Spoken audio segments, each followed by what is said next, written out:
7:01. Good evening, everybody. Council is coming back from the in-camera meeting to the open regular meeting. Joining me in chambers are CAO DeJong, CFO Rook, and Municipal Coordinator Duarte. And all council members are present virtually. Reporting out from the closed meeting, there are 3 items. And the first is, I'm very pleased and proud to confirm Lena Cuthbertson's appointment as the Village of Lions Bay representative to the Resilience BC North Shore Community Spoke. Thank you very much, Lena. A second item is the Scholarship Foundation has put forward a request. The substantial part of it is to jointly fundraise or with the Curly Stewart Award and to administer the Curly Stewart Award. Council's considered this generous request and is will retain the status quo. We would prefer not to become part of the foundation. This particular part of the award would not like to be part of the foundation. And there is a piece on council remuneration, which I'm going to ask CAO DeJong to recap for me, please. That staff have been directed to bring back an amendment to the council remuneration bylaw to enable a council member to waive in whole or in part their salary. Thank you very much, CEO DeJong. And before I put forward the motion to adopt the agenda, I have my eye on the clock. I've talked to many of you today and to staff. It pains me to be the sheriff, but I'm going to be. Our meetings are taking a bad trend. We're going from long to longer. I've got 10 o'clock in mind tonight. We're approaching 10 o'clock and we're not done. I will be accelerating things that must be done at the end of the agenda. And we may be leaving some things on the table. So relative to tonight, there's a lot of paper in front of us, but a lot of it's confirmation of items that have been in hand, we've been working on for several months. So to my council colleagues, please be brief, don't be repetitive, and let's not hold each other hostage to the clock.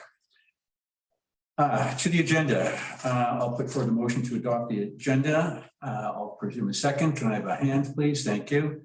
Any changes to the agenda? If I can go first, I have 3 under mayor's report. Please add wage report as number 1. Item 2 is RCMP. Item 3, CN Police. And for item number 4, I'd like to bring Ruth Simons's letter, which is in correspondence.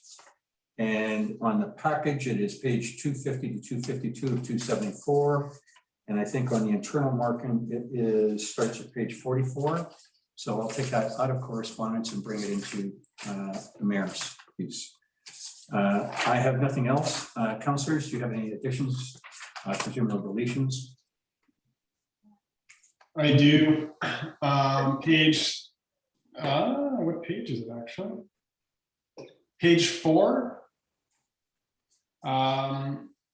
The committees, point 2, Climate Action Committee, the terms of reference amendment, the language doesn't read quite right in the summary, but I believe that it was corrected further down in the terms of reference. Just want to make sure that the amendment to the terms of reference are captured correctly. Councillor Barmier, I'll bring this to you and I'll let you and Councillor Cunliffe chair this piece. So if you can check your wording to make sure that you like what you like. And I'm not going to ask any of the 3 of us read out your declaration, but we'll presume everybody can. You might get some highlights, but there we go. So if I can get you to check the wording when the time comes, we can modify it then, if that's fine. Yes. Any other changes, amendments? I don't know, time permitting, is it possible to put the ongoing PRV discussion out of correspondence and having a verbal discussion as to next steps under the council section? That would be fine with me. I would suggest, just excuse me to look over at CAO. I'm just wondering if you want to have that discussion at the time of staff's report. How about item, if we can do Councillor Abbott, if I can put it in staff reports, and why don't we make it the last item? So it'll be 5, 6, 7, item 8, if that's fine for staff It's reports. already item 8A1. Even better. Oh, hang on, 8. Well, I mean, that's to do with the water main break. Sorry, I guess that's not really the same thing. Um, Yeah, okay, well, I'll just leave it in council reports then. Council reports, okay. Let's put it in council reports. Councillor Abbott, can I get you to bring it up then? Sure. Thank you. Just let me make a modification. PRV reports. PRV update. Okay, any other modifications? There being none. Oh, Sorry. Just if we're gonna add 8A 8, 8, just a 8, yeah. quick discussion on the upcoming BDO presentation of financial statements on May 4th. And just procedurally how we go about that. So the title is video financial statements. Yeah. Thank you. Carla, you got that? Good. All right. Anything else? Can I just ask that we clarify the acronym BDO just for the gallery? They're the accounting firm. I don't know what BDO stands for. It's just the auditors. They're the auditor. It's Okay. actually BDO is their name, but yeah, that's right. Good point. They're the auditors of the financial statements. BDOs Okay, then. thank you. Bob, Doug, and Oliver will be here shortly. All right, thank you very much. Okay. All those in favor of the agenda as amended, please confirm by saying yes. Yes. Thank you. Carried. Public participation, 2 minutes per. And Carly, you've got the gallery. If somebody in the gallery wishes to unmute, we'll let you go.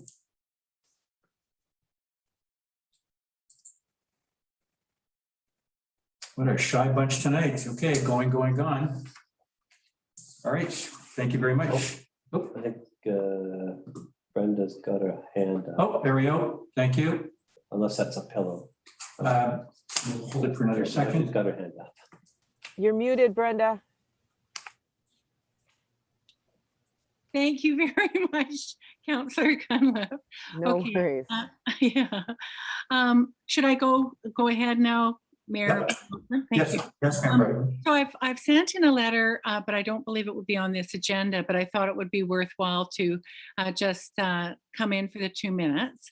And that's regarding the connector, and in the hope that there will be input into the connector. And and hoping that I could sit on that committee, and others could as well. Today in driving through North Vancouver and West Vancouver, and yesterday walking through Kitsilano, the newer sections, anything that has a walking path or what you would call a cement sidewalk, including UBC, has lawn with cement at the same grade, exactly the same grade. And it's because of safety. So in the period of time that I've lived in Lions Bay, we haven't had any kind of accident issue where somebody is hurt. But we do have skateboarders, as you know, going down, and it's a great place to fly off of an elevated cement sidewalk. But it also is important to recognize that the sway that goes on on Lions Bay Avenue and the articulated lawns in front of people's homes, they do provide a kind of gentleness. So I personally don't see much speeding, although, you know, I'm not out there all the time by any means. But so I asked council for that consideration, and I'd say that, you know, even starting with the school, you know, Roz McPhee and I sat as the community members with the architect, with the school district to design the school. And, you know, so we've had, we could go on and on, the school playing field, the fire hall, the Centennial Trail, where community input is part of the bones and lifeblood of Lions Bay. And so I think projects always rise instead of eliminate ideas, rise with those ideas and create something that really works for the community. So anyway, so I know that my letter probably didn't make it in time for the agenda, and thank you very much, Councillor Bain, for writing such a comprehensive letter. I really found it thoughtful, and it helped me understand many things positively. So I just would like to say I'd love to be involved and Thank you very much, Mayor Broughton. I've got time for another public participant if you'd like, but actually, hang on before we do that. CEO DeJong, I believe you're going to do something with the connector back to us in the next meeting, I believe. Yeah, I hope to be in a position to provide an update on where things are at. Just by way of information, staff have been working in the background with TransLink in terms of some of the technical requirements and ironing things out in that respect. But certainly we're not anywhere near finalizing any kind of a design or anything like that. And I take with good heed Ms. Broughton's comments about public participation, and the intent is to involve the public as we move forward. Just been trying to lay the groundwork and get to a point where we could bring something forward that was capable of having those kinds of discussions. So we're just, I hope to be in that position by the next meeting. So hopefully we can look at ways in which that could move forward in a public way and have feedback and input. fantastic. Thank you very much, CEO DeJong.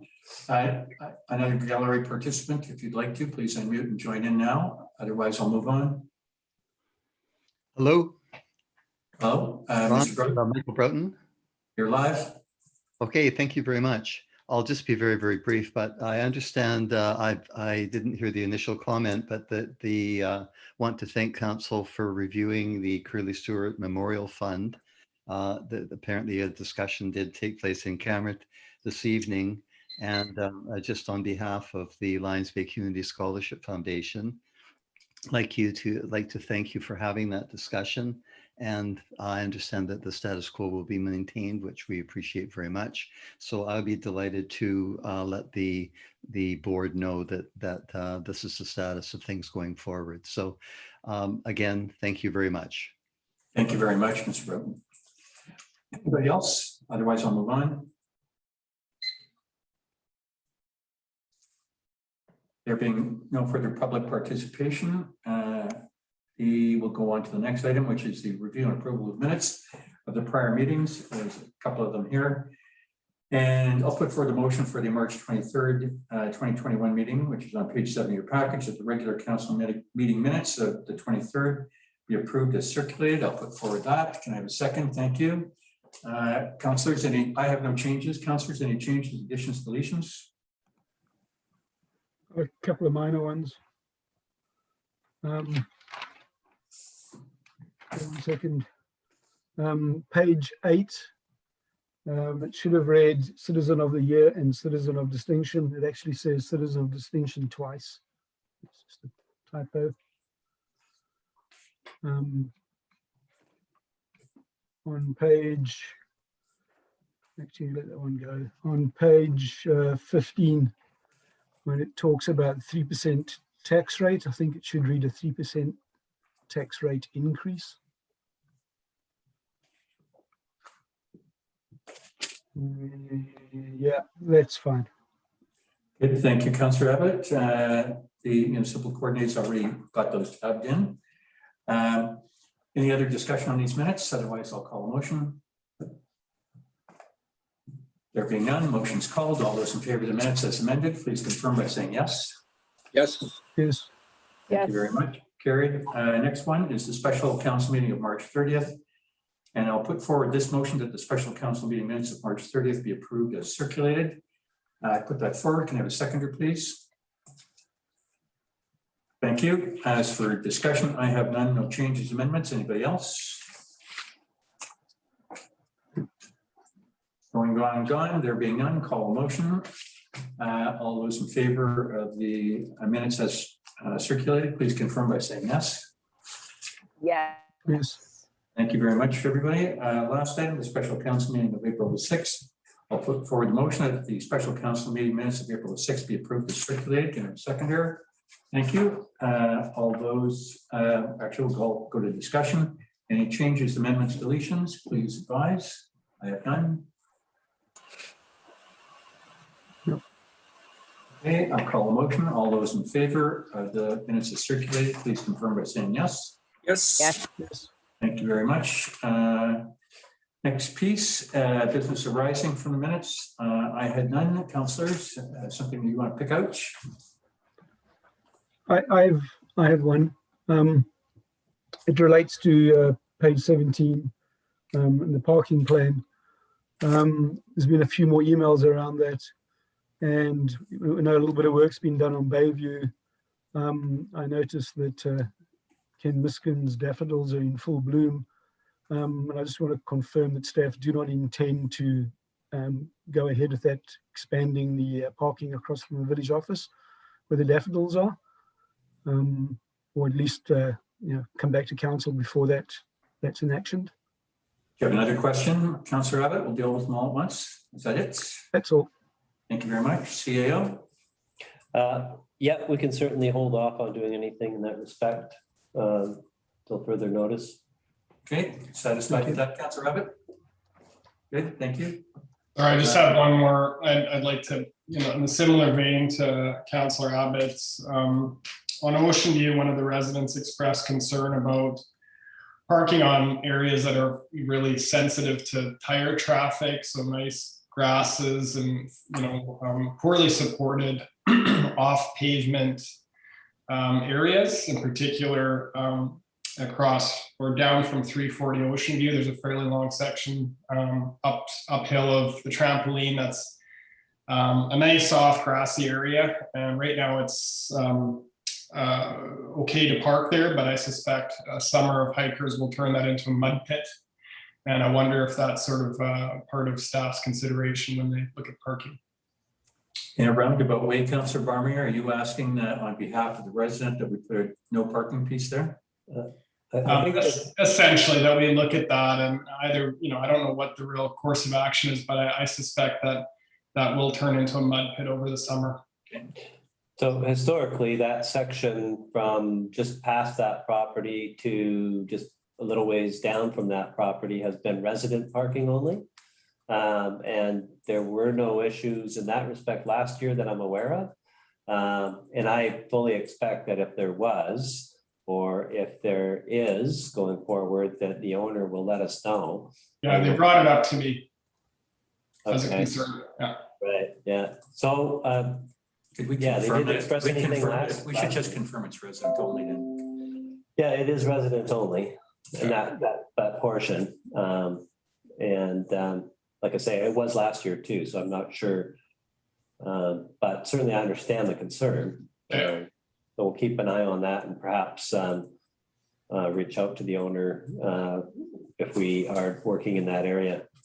Can you reach out to the owner, Councillor Barmier, and mention the connection? Thank you very much. Any other business arising? Yep. Just had one further thought on the same matter. In the previous meeting, Councillor Bain, I think it was, suggested that in these kind of hotspot areas that maybe we should have a small group of residents that live in the area feeding into, I think the suggestion was maybe a council member, that they could bring those issues up in a more sort of coordinated fashion. Could we explore that at the next meeting? I do think it has merit.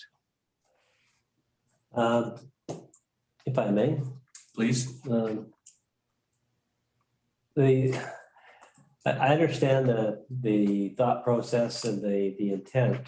My concern would be that we have heard, received lots of feedback from people in all the different neighborhoods, and those considerations have all been heard and understood. And as we go about tweaking the plan and getting things moving forward, I think that I'd be concerned with setting up neighborhood committees for every neighborhood with respect to parking preferences, because I just, we received that feedback, and I think everybody's going to, for the most part, you'd probably have no parking allowed in Lions Bay other than the residents. So I don't know. I'm challenged by that notion. I think that we ought to go with the feedback that we've received and the plan that's been laid out and the adjustments that are being implemented on that basis. And then if there are issues as we go, that we certainly want to hear from people as we go along. And that's been stated from the outset. We'll be looking to receive feedback as we go forward, and do what we can to adjust and accommodate concerns that are raised. But I'm a little bit loath to implement a series of 20 or 30 different community committees to advise on parking. In support of this, CAO DeJong, when you and I spoke yesterday, I think this could be a big piece of our new electronic pending platform. Number my words there, where we can seek feedback on this. Yeah, that's certainly a usage to which that platform could be put if council provides direction to staff to move forward with that.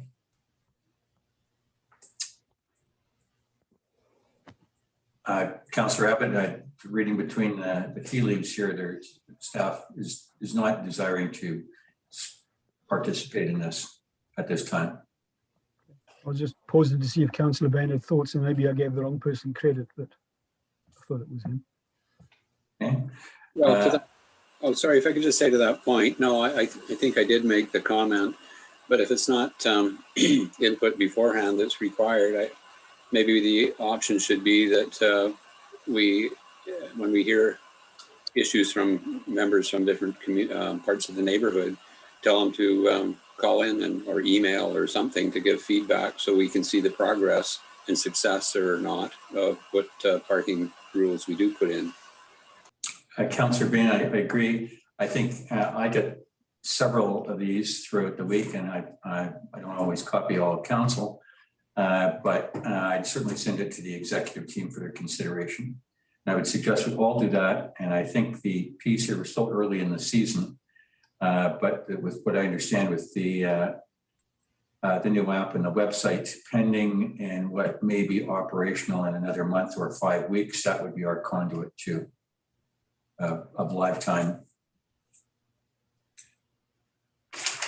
I would say we covered that topic. Thank you very much for Councillors Bain and Abbott for bringing up that piece. Our parking in our residence is an issue for all of us, and I think we all know how important that is to make them happy.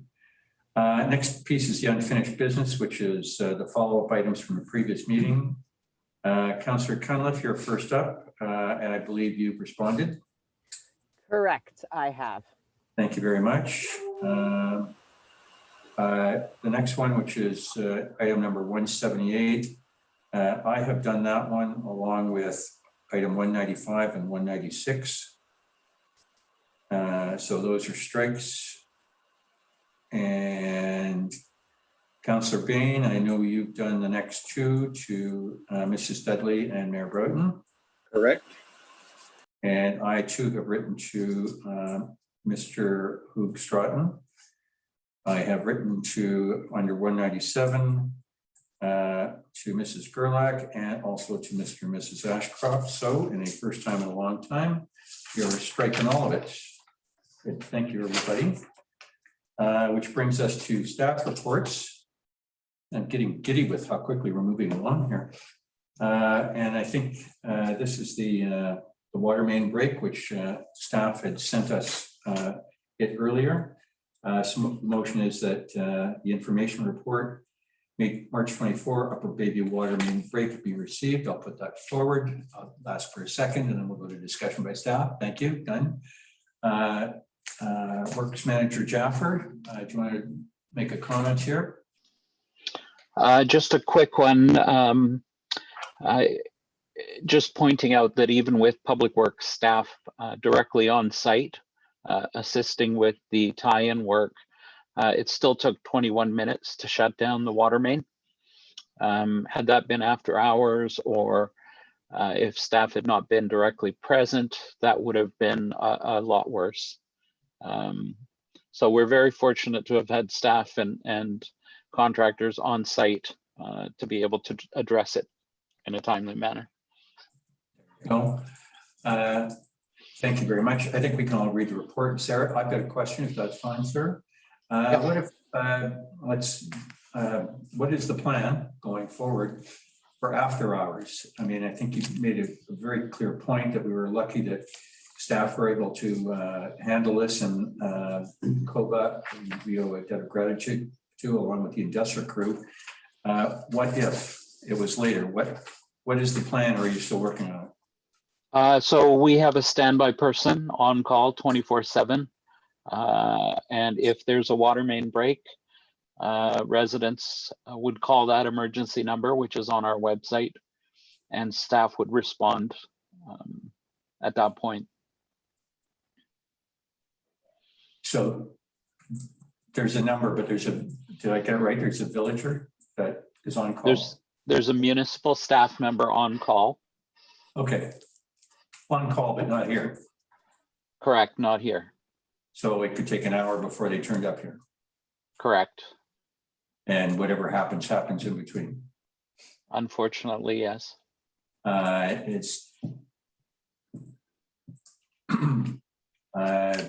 Is there an opportunity to perhaps train somebody from the fire department or qualify? Or, I mean, the sky's open here on what you might recommend. Yeah, the complexity of our water system, it isn't as simple as providing the fire department with a key. Turning the wrong valve or shutting down the wrong valve could have serious ramifications to the system. Okay. Thank you very much. Colleagues, any questions for Mr. Jaffer? I just have a small question. Sorry, I was muted. My apologies. No, I was just curious if there's any kind of, safety paperwork or anything associated with this that would have maybe prompted the crew to go through, last minute risk assessment and see if working on an energized line like that could have been mitigated a little further, maybe an isolation valve upstream to take the pressure off that setup. Is there some mechanism to do that, or was that already looked at? No, that was already looked at. There's a double isolation valve that was in place, and that was what we were going to operate to do the tie-in. Unfortunately, that double isolation valve blew off. Right, got it. Okay, thanks, man. Yeah. Very much, Councillor Abbott. I think my question might have been saying the same. So now the double valve cluster that was shown as outside of the excavation, was that meant to be abandoned in place? No, that's a live double valve. The valve was supposed to be isolated for the tie-in. The bend that blew that double valve section completely off. Prior to anything being isolated. Okay. Because it wasn't properly restrained or thrusted. Okay. Okay, thank you very much. Thanks for a great report.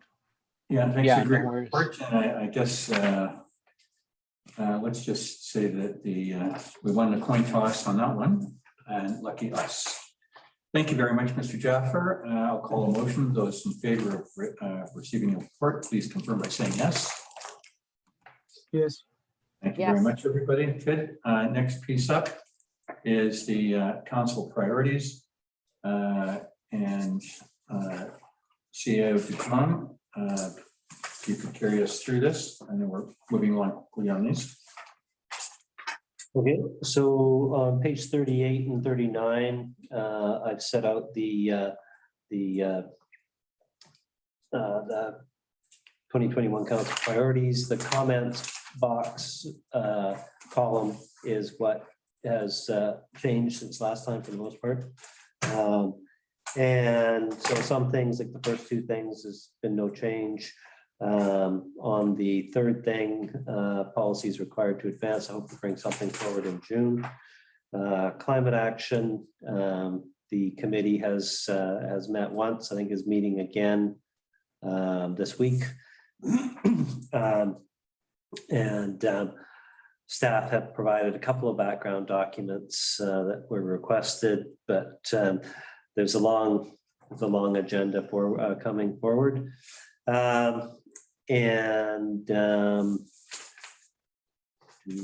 There's other items coming up on the agenda for that.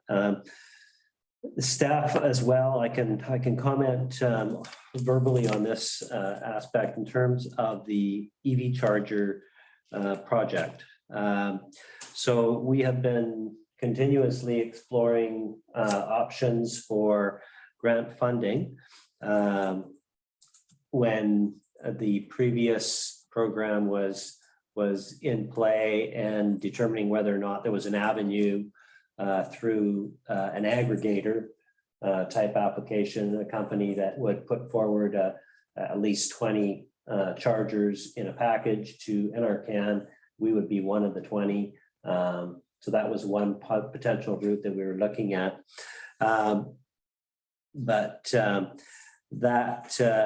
That was more or less not sort of geared entirely toward us. So the grant that's come out now a week or two ago but it's got a 2 charger minimum. So that presents issues and hurdles for us. I have been talking, staff, Mr. Jaffer and I have been talking with so there's the provincially approved vendors that one group sells the ChargePoint product and the other group sells the Flow product. So we've been seeking quotes from those two companies.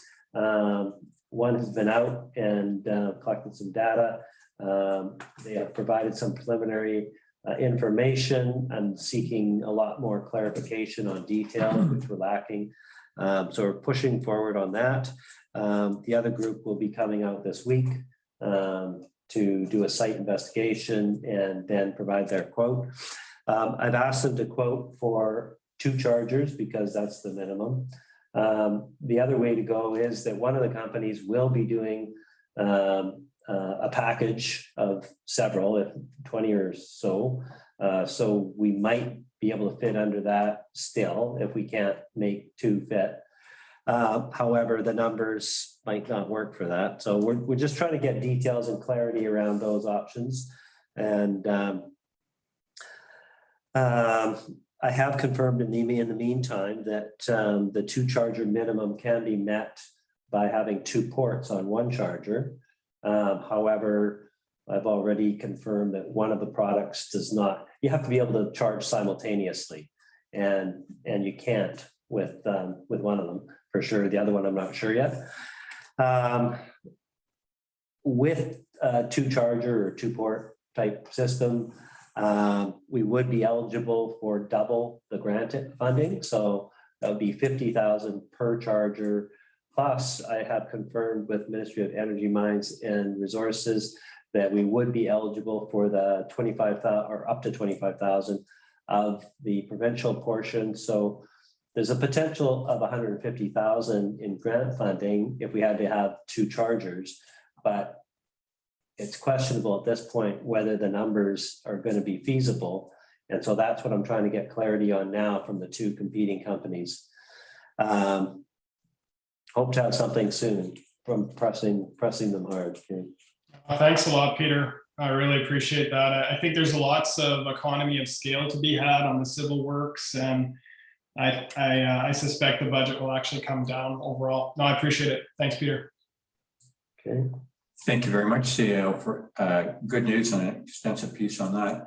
If I may, I think all the council members have had many days to look at this. Why don't I just go to questions for you, if that's fine? Council members, if you have any questions for the CAO on the topics of our top 12, this would be the opportunity to raise any questions. Sorry, on the topic of.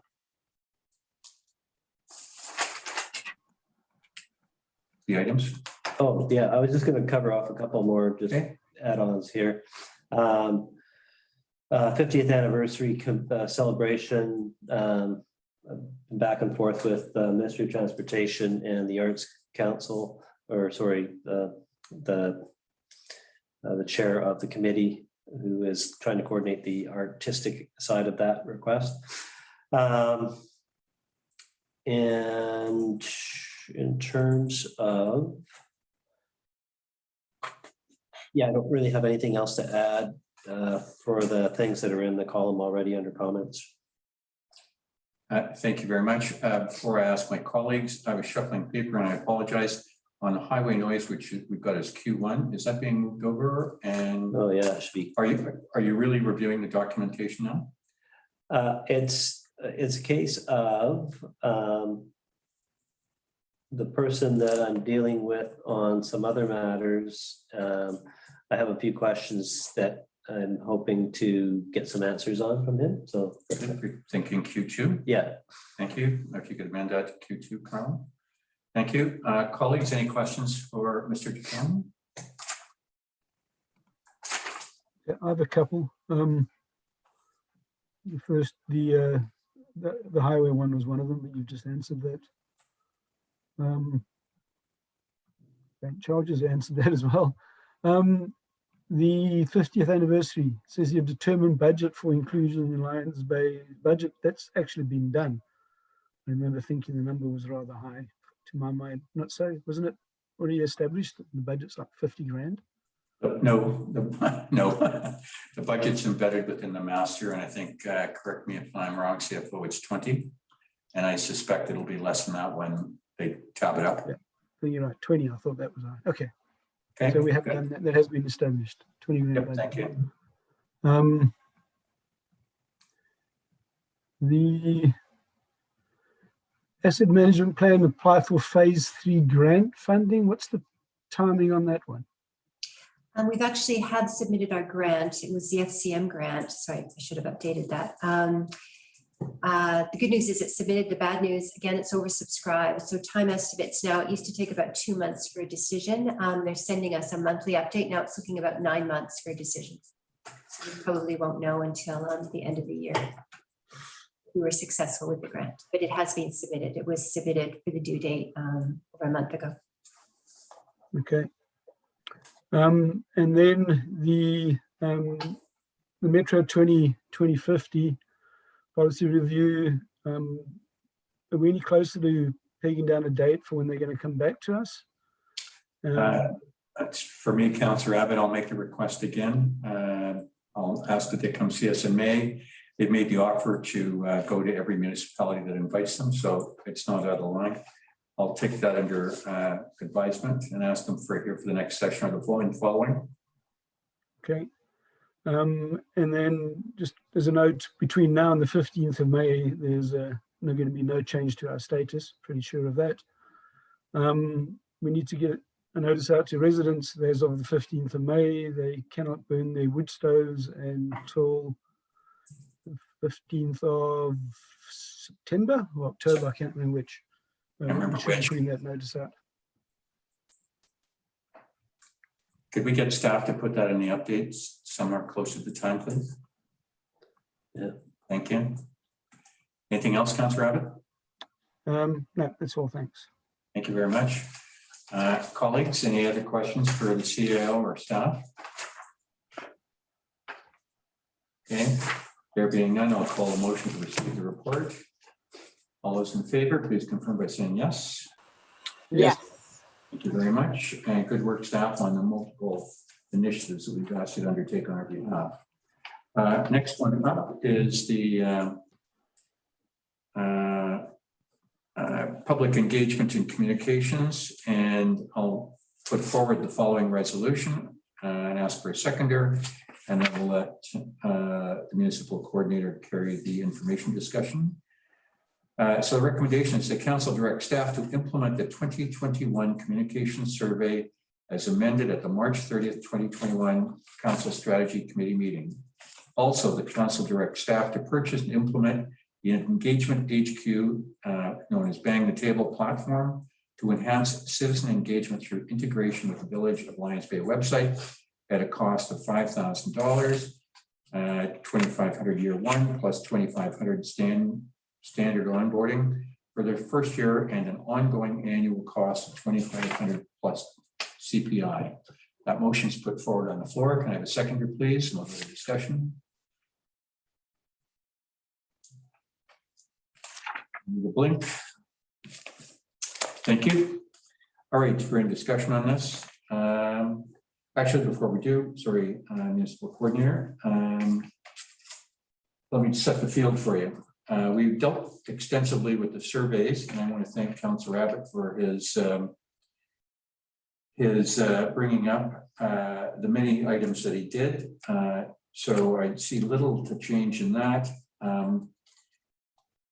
And I look forward to hearing staff's discussion on or explanation on this, and particularly if this would be green lighted, what the time of execution and effectiveness would be.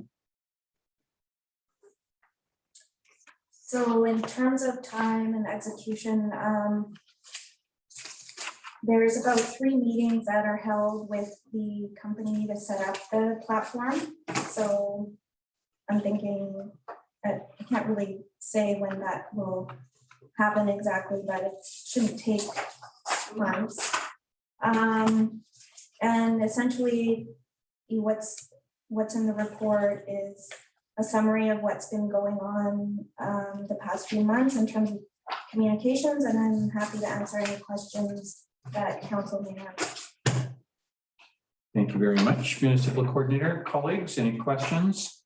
I think this is something we greeted enthusiastically, and again, thanks to Councillor Abbott's diligence on the survey. I think we were pretty much at the conclusion of this at the last meeting, but this would be the time to ask any other questions for staff. The only question I had is, did we budget for this? Yes. Yes. Any other questions? Yeah. Councillor Abbott, sorry. Yeah. Please go. So I've had second thoughts and given this some fair bit of thought. I think a couple of things are bothering me a little bit. I'm not sure. Colin mentioned the timing might be a couple of months, so maybe that factors into it. I feel we might be jumping the gun a little bit here on what this platform will do for us and whether it really works for what we need to do. And I think we should get the results of the survey first. I think that will be part we should feed into this. My other concerns are, it's not an inconsequential amount of money, $5,000 on the first year, $2,500 after that. I am told that there's another municipality that's got it on a trial basis and they're only paying the $2,500 and not paying the onboarding, and maybe we could try and negotiate a trial basis. But I'm also just not quite sure that it's going to take as little staff effort as we might think. And my concern is, when I looked around the other websites, try to focus on the smaller communities that are using it. And there's clearly a considerable amount of content that needs to go into it. And my concern is, doing that content is going to take a significant amount of staff time. Also looked through the AP report for other costs that we spend around these efforts. We spend $3,150 a year for Up and Up, which is their hosting, and then we got the community, the constant contact, $610, which is what we use for the newsletter. So a lot of well, the websites I looked at, I couldn't really find anyone that did use this to send out the standard newsletter. Maybe that's just because I can't see it and I'm not on those lists. So from that point of view, I think we should just make sure that it is going to work for us and we can actually send our normal village update newsletter out. The other thing that concerns me more so is you have to sign up in order to participate. So we've got the village update now going to about, I don't know, 700 people, 800. We've managed to grow it over time. This is going to start off with 0, and we're going to have to get people to sign up to participate. That's going to take some significant effort, and I've got a feeling we're going to find that, after a few months, maybe we've got 100 people involved, but it's not the 700 that are receiving the village update and getting the other piece of communication. The other concern is you can't control who signs up. So let's assume we decided to put a parking survey or some parking type, create a parking project which goes on there, and we get 50 or 100 residents that enthusiastically start in the beginning, and a sort of Vancouver-based hiking group with thousands of members decided to participate. How are we going to manage that input? So that concerns me, because you can't limit it. You can ask questions and you rely on honesty. And Canada is in all the things we do is a society that's based on an honor system. But I'm not convinced that every Canadian is that honorable, and I'm concerned that it might be manipulated. So those are my thoughts. I would like us to maybe take a step back on this, think out how it all really comes together with all the other things we do in the village website. I really think, last time we spoke about focusing on improving the village website. I think that would be a great effort, or a more beneficial effort in advance of this. And I'm not 100% sure. I mean, I know it's looks like a nice tool. Okay, Councillor Abbott. And so on, but does it really help us do what we need to do in the short term? Thank you very much, Councillor Abbott. If I may, Councillor Abbott, your flexibility never ceases to amaze me, how you can lead on one session and go counter the next one. But in this particular case, I happen to agree with you. If I can boil down your main point, though, is that you believe that, and I would take this as a friendly amendment subject to what staff has to say, is that you believe that the survey should proceed, and you're suggesting caution on implementation of the bang the table. Would that be correct? That would be a far more concise way of saying what I just said, yes. Thank you very much. So before I make that friendly amendment, I would ask staff's response on this. If we were to do, the amendment would be along the lines that we would proceed with number 1 and hold number 2 until you had a chance to consider Councillor Abbott's concerns. Unless you're ready to make some incredible commitments right now. Just in terms of having people sign up, the platform can migrate the constant contacts we already have. So people wouldn't have to sign up again. It would just do it automatically. In terms of actual participation on a subject, that's up to each person whether they would want to participate or not. So you can't force anyone to participate, and at the same time, I wouldn't really run on the assumption that a bunch of hikers will participate on our website in terms of engagement. And in terms of staff time, there is capacity with staff, because with any project, we should already be communicating what's happening in the village. So this is just a tool to facilitate that a little more easily, because it's using technology for two-way communication. Whereas right now we're posting something on the website and people are it's limited in its capacity, and people are having to click through to try and find the item. So this platform kind of consolidates that, and it's a more project-based view. But I agree, if you would like to start with the survey results first, which was our first suggestion when we first started this discussion, then I'd be happy to go with that suggestion. There we go, which leads to Carla, sorry, Carla, can you remind me, I mean, you presented some interesting information last time when you introduced Bang the Table, and part of it, just help jog my memory. I feel like part of it pointed to some climate action functionality on other municipal websites. Am I right about that? There was another municipality that is looking at a climate action plan, and they posted that as part of one of their, I guess, projects. Yeah. That within that, you would be communicating your timeline, your documents, what actions you've achieved to date. So people can follow in real time, and they can participate and ask questions. Right, and that was the Bang the Table platform that facilitated that? Yeah, okay, I just wanted to, yeah, no, thanks. I see a lot of value in that. I just wanted to highlight that. Thanks, Carla. Thank you very much. Again, just to move us a little bit along quicker. So the subject to my colleagues, it would see that it appeared that the survey should be proceeded with. And we take a slower approach on the Bang the Table.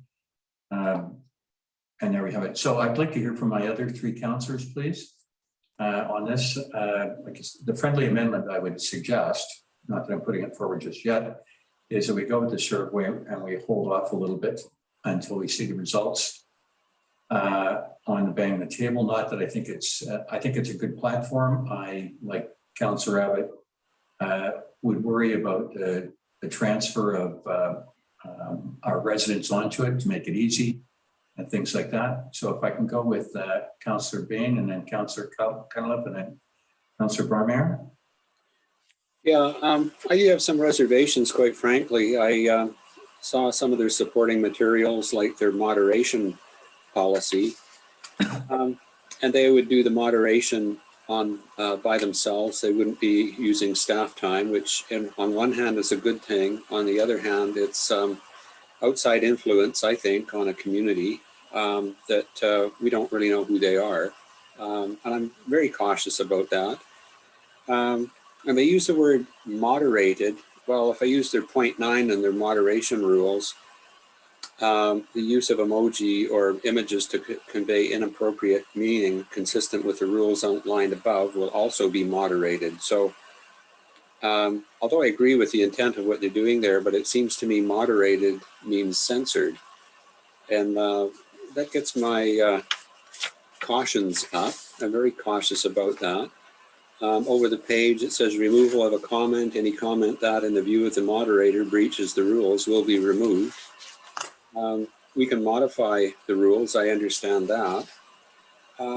It's just, I'm not really that comfortable with bringing on another agency to cut into freedom of speech. And they talk about people being banned and everything. And I've been watching what's been going on in the States in the last number of months, and they've got a sort of a culture of cancel. When say one of the big tech companies doesn't like something somebody is saying, they boot them off their thing, like Twitter or Facebook or something. And I think whoever's doing the moderating is controlling the conversation in essence. So I don't know, I'm left with the thought, like, how is this any different from Twitter, Facebook, or what's the other one? Parler, I guess it is. So why would a resident prefer Bang the Table over Facebook, Twitter, or Parler when we already have resident groups of Facebook and Twitter active right now? Anyhow, I'll leave it at that. Thank you very much, Councillor Bean. Staff, do you have a response? Yeah, so actually we are involved in the moderation. Anything that's removed or anything that any person who might be banned, which is very unlikely, would be shown to us as well. We get notifications when anything is blocked according to the policy, which is generally looking at abusive language or abusive behavior, not keeping within the subject, which I think a lot of municipalities would already be moderating on anything like Facebook. Thank you very much, Municipal Coordinator. Councillor Cunliffe, I think you've acknowledged this isn't a strength of yours. If you want to pass, that's fine. It's your call. I will just have to ask Carla to clarify. So when this would be more likened to posting a comment on a news article in the Vancouver Sun, and if you're off topic, or then at that point is when, I don't want to use the word censorship, but you're not allowed to carry on. Would that be closer? Exactly. Like if you were to look at other municipalities using Bang the Table, there is a lot of opposition to a lot of projects that the village or the municipalities are working on. So it's not I oppose this project and therefore you're censored. It's I'm being abusive towards staff, I'm not staying on topic, that kind of thing. So yes, Common just like sense. you would in Vancouver Sun. There you go. Okay, so, and yes, to that point, I would be in favor of a slow walk-in, just because I have no expertise on this matter, so I'm gonna just sign off now. Thank you very much, Councillor Cunliffe, Councillor Barmayer, and then to Councillor Abbott. Yeah, I sort of said in my piece on the platform, and I think that I think it can find a use on our website to add some functionality and more opportunity to interact on subjects that council's up to, collect feedback from residents. Just to Carla's point, similar to CBC articles where you can comment or provide feedback. I think that's a useful tool, but there's more functionality to it that Carla touched on, which is keeping people up to speed with up-to-date information on a particular profile. Let's say it's the Climate Action Committee, and we post reports or we post certain things. They're live and ready for review right away. So it kind of keeps people in the loop and engaged. So it adds a more dynamic element. But I'm okay with waiting too. I don't think we need to ramrod this through, and I fully support the survey. Thank you very much. Councillor Abbott, if you could close the loop, and may I suggest that you make a friendly amendment that, which I'd be supportive of, that the second part of the recommendation is deleted, and we just proceed slowly. Okay, I'll do that in a minute, but just a couple of thoughts on what it said after I spoke. I'm not necessarily the expert, so you can check by someone else, but I would guard against believing you can migrate a distribution list that was set up for people to receive a newsletter to anything other than receive a newsletter. So yes, you could migrate it to Bang the Table if you were going to send the village update through Bang the Table, but migrate those people into this discussion platform is not what they signed up. So I would take that under advice. I think the Canadian laws against privacy would stop you from doing that. Thank you very much. Actually, on that one, Councillor Abbott, can I ask staff just to confirm that for the next meeting? I mean, it's a key piece that Councillor Abbott's raised up. Yeah, it is just for a distribution list for the newsletter. It's not to participate in the platform.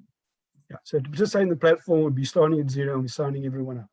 And that's a little bit of a concern. Okay, the moderation, I believe this Bang the Table moderates things through AI, artificial intelligence. They're not looking at the content. So people using abusive language or something like that, the software will pick that up. Someone that's off topic or continues to say the same thing over and over, that moderation will be done by staff. So the control as to who, other than someone using abusive language or racist remarks or anything, other than which the artificial intelligence picks up, the other level of control would sit in the village office. That's my understanding of it. And then as to the suggestion that outside residents would not participate, yeah, I mean, I use that hundreds of hikers as maybe a bit of an example that was overstated, but the Lions Bay Facebook page was already full of non-residents. There's lots of people that go there just to find out news about hiking and stuff. And I think that, if there was a way to control it to residents, which I think there are discussions that should be for residents only, but I believe that's not possible. Okay, that's all I've got to say. And yes, I would support going ahead with number 1 and going slowly, take number 2 off the table for now and go slowly with more information. Thank you, Councillor Abbott. I will take that friendly amendment and second it. Corporate Secretary, tell me we're in the right page here. There were actually 2 separate motions. So Okay. I guess. Okay, so then, okay, so I'll call the motion. Call the motion on the first one being the communication survey. All those in favor, please confirm by saying yes. Yes. Yes. Carried. Yes. Thank you, carried. And just be careful how you vote. So all those in favor of the proceeding along the way recommended, please confirm by saying yes. I will start by saying no. No. No. Carried, thank you. Thank you very much for staff on this topic. Thank you very much, Councillor Abbott, for your piece in this too. Next up is item 4, which is the draft 2021-2025 5-year financial plan, which is on page 63 of your package. And the recommendation is that the report draft 2021-25 5-year financial plan be received for information purposes. I'll put that forward. Can I have a seconder, please? Thank you. So, seconded, going to discussion. CFO Rook, if you could carry us on this. Yes, so this is the 5-year plan that was presented at the last meeting. Gives council one more opportunity to review it and ask any questions prior to it going to 3 readings later in the meeting. So it's the only additional piece was a version reconciliation that was requested, but everything else is a repeat of what council has seen before. So I was thinking it was just an opportunity for me to answer any additional questions council may have. There you go. Thank you very much. Thank you, CFO Rook. I think just to quickly editorialize before we open this, that been through this for seemingly forever, but several months now. We're going to be voting on this very shortly. I think this is our last look at it. And there's some, not some changes, but some delving into some of the minutia on the reconciliation, which I found interesting material. To my colleagues, any questions for the CFO, any discussion points, please raise your hand and unmute. Thank you, Councillor Burmeier. Yeah, I just wanted to, just as a point of discussion, highlight the net proceeds for 2023 projected. And I just have more of a question than anything. What happens to our budget if we don't sell that? Are we, I guess I want to understand the implications of that land sale and if we didn't do it. You're talking in 2023, the net proceeds? Yeah, they'd be fairly significant. I think we did discuss it. Unfortunately, was at I think the meeting you didn't attend. I totaled the total draw from reserves, and there's 2 big things and it's a fairly big draw from reserves overall, but it doesn't drain the reserves. But there were 2 things that we were depending on: the sale of the public works land and the net proceeds of that, less the cost of moving the public works yard. Plus, we have 3 grants in here that we've applied for. The park and the CLAT building in the 2021 year and the Bayview project. If we don't get the park grant or the CLAT, we have contingency plans to do modified versions for less money, but the Bayview project will still have to be done. And then plus in the 2022 to 2025 years, I have us receiving 2 additional grants. And if we don't get those are projects that we still have to do. So yes, it actually doesn't, there's some things in here that it's just highlighting that we somehow need to get some more revenue in order to fulfill capital that's been identified in the infrastructure master plan, as well as just be ready for contingencies. I mean, had the water main burst, which, you know, fortunately really didn't do a lot of damage, but we have a history of several years ago having a water main break that was $400,000 to repair.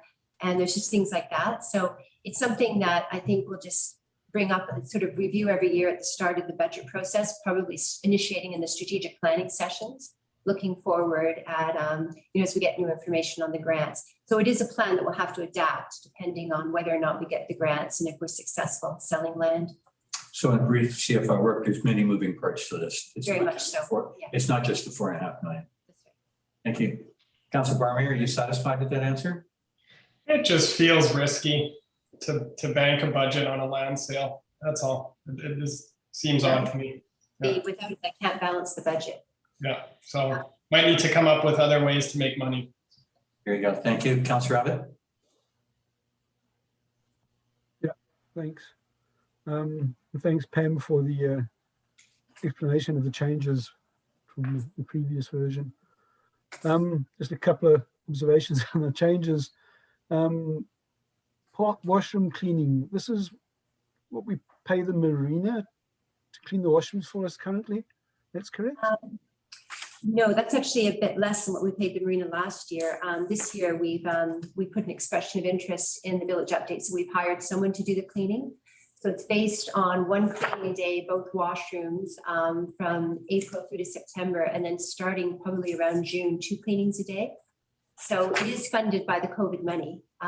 So it was kind of like an in and an out, but we are required to clean washrooms at least daily, like we were last summer on public health ordinance. Okay. Councilor Abbott? Is that the same person that cleans the village office? No, it was too expensive to have them do it because they'd have to drive into Squamish every day. Like we really needed someone in the village to do that, especially when it goes to twice a day. So they could just like nip down, clean it, and you wouldn't have to pay any travel time or anything. So was that competitively tendered? Councilor Abbott, I responded to a resident who had suggested that we could have done this internally, and mathematically I've showed the resident that it works far in our favor to outsource this. I'd be happy to send that to you tomorrow, and I think you'd be quite comfortable with the results financially. Okay, fair enough. I just didn't resonate as something we discussed. Thanks. You're right there, the 50th anniversary was $20,000. And I think I answered this last time, the reservoir rehabilitation, $25,000. Is that the inspection only, or does that assume we have to do something? I can't remember the answer now. Just the inspection. Okay, so if the inspection reveals repairs required, we could very well be looking at something significant. Yeah, it'll come to council at that point. Okay, and then to Norm's point earlier about putting in the $4.5 million in 2023 from the land sale, that also assumes that we move the public workyard building. And on page 68, that states it as it's going to cost $1.2 million for a new building. I honestly believe if we can't build a washroom for $330,000, this number must be grossly understated. So if we're going to keep flowing these things through our budgets, I think we need to get a better feel for that. I just struggle with the other costs we spend on things that we think we can move the whole public works yard for 1.2 million. And I think it distorts this budget thing. Those are my observations. Thanks. It's based on a modular concept that we did get some estimates on at the time when we did the estimate. Okay.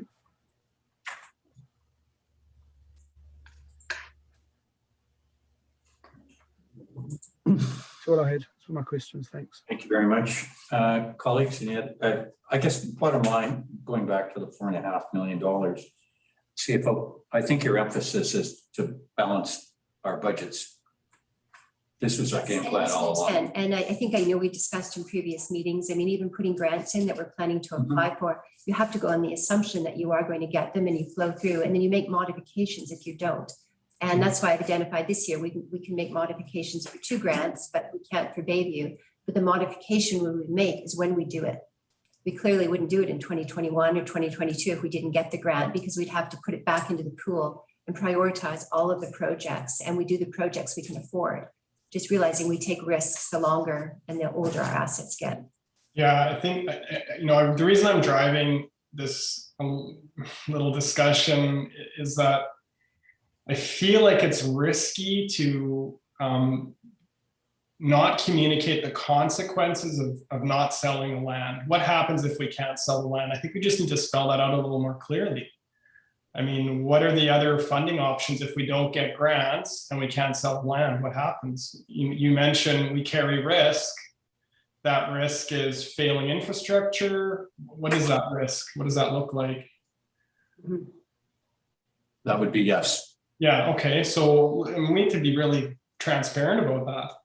And so what's the worst case scenario if we can't sell the land and we don't get grants? Do we hit people with levies again? Yes, it would be. Yeah, okay. I need that needs to be heard. I think it needs to be spelled out really clearly. And that's my fear, when we talk about maybe potentially raising taxes, or we talk about other revenue streams, if it's not clear that we're banking on a land sale to balance the budget, I don't think we're going to get support. So that's why I'm just repeating myself here. But thanks, Pam, for clarifying that for me. Thank you very much, Councillor Barmer. Colleagues, any questions before I call a motion? There being none, the motion is called. All those confirming receipt of the information, please confirm by saying yes. Yes. Yes.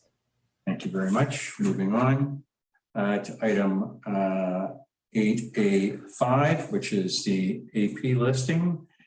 And for the recommendation of the report, AP check listing January 1st, 2020 to December 31st, 2020 be received for information purposes. I'll put that forward. I have an indication of seconder. Thank you, Councillor Bain. Discussion, let's go right to the questions of it. And some of this information is quite stale, so let's get right to it. Any questions? We'll start alphabetically. Councillor Abbott. Okay. Just one further the request in the future. Is it possible to get some sort of native file? I should convert this into Excel so I could fiddle around with it, and it's wasted a few hours of my life. But anyway, if not, that's fine. But a native file would be awesome. Thank you. Let's pause, Councillor Abbott. Can we put this in Excel? Well, it is in Excel, but we don't send Excel files out in a file. So you mean receive it in Excel, like send it individually to the councillors to send it individually to the councillors by Excel? Yeah. That's the request. I can. Is there a reason to send out data that can be manipulated, or council package? It's not common practice, but we do have it in Excel. It is in Excel, Councillor Abbott. So CIO, do you see a problem with that if Councillor Abbott wants to see it?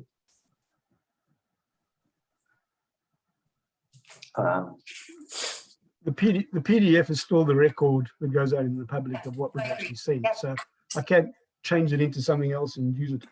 No, to me, it was purely administrative question. I've never seen a council package that went out with data that could be manipulated. But as you say, we have the point of record. I'm not implying at all that you would change it or anything. You probably just want to sort it in high to low value and things like that. That's what I did. And it took me 2 hours to undo all the page headers and line up all the columns and all the rest of it. So I can do it, just waste some time in my day. Yeah, no, I think we okay, so Councillor Abbott, that's a yes. Yeah. Thank you very much.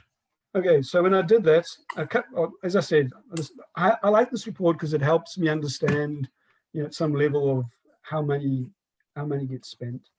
I mean, it's $4.5 million. I get a lot of it is capex, so I'm quite capable of filtering out the capex. I understand that, but it does show us where we spend a significant amount of money on normal routine items. So, for example, Sea to Sky Network Solutions, and I believe this maybe as a takeaway, this is probably a little different year last year because of the COVID stuff. But $43,000 we spent on Sea to Sky Network Solutions, which is more than we spent on Hydra. So yeah, that kind of jumps out at me as a big number, and I'm assuming the explanation on that, Pam, is we bought some additional hardware and stuff because of COVID. And that's not the normal, but maybe what a normal year is would be more relevant to understand. I think you see that more on the SOFI, because it'll appear on the SOFI as, although it's under, because it's over 25,000. So that's where you'll get your true comparison. I don't know what we spent on them in the prior year off the top of my head. Fair enough, thanks. That's a good point. The other thing, and I don't believe we have any options that jumped out at me. We spent $34,000 last year on ecom radios. And We so need what we need to make ourselves safe in the fire hall, but that jumped out at me. What was the heading line, Councillor I Abbott? didn't hear you, I'm sorry. Ecom radio account, $34,000. That's a capital lease. We have a 7.5-year lease for our radios. We replaced them a few years ago. And we basically, we lease them to own them, and then we just lease them again. The life is about 7.5 years. So that's it was about $250,000 worth of radios that we purchased, but they allow us to pay for it over. And it's also our operating costs of ecom as well. It's not just the radios, but the bulk of it is. So it's a quarterly bill we get from them. But I have to set it up as a capital lease. Councillor Abbott, you have lots of questions. Yeah, that's fine. Yes, $11,000 a quarter. Thanks for that explanation. I'm not going to go through a whole lot. Obviously, I saw a few other things, but two things that I do want to ask a question of because I didn't understand. We paid Koenig Consulting $10,400 to submit the ICIP grant.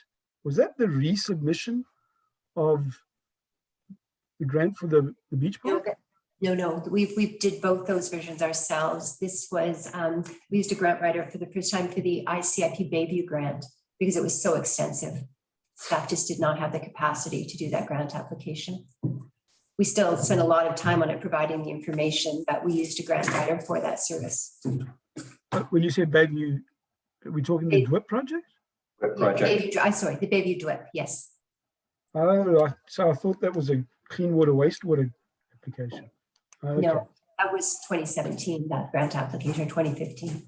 This was the one that we're still waiting to hear, which has now been a year and 2 months, and we're now hearing we're not going to hear until the summer. Okay.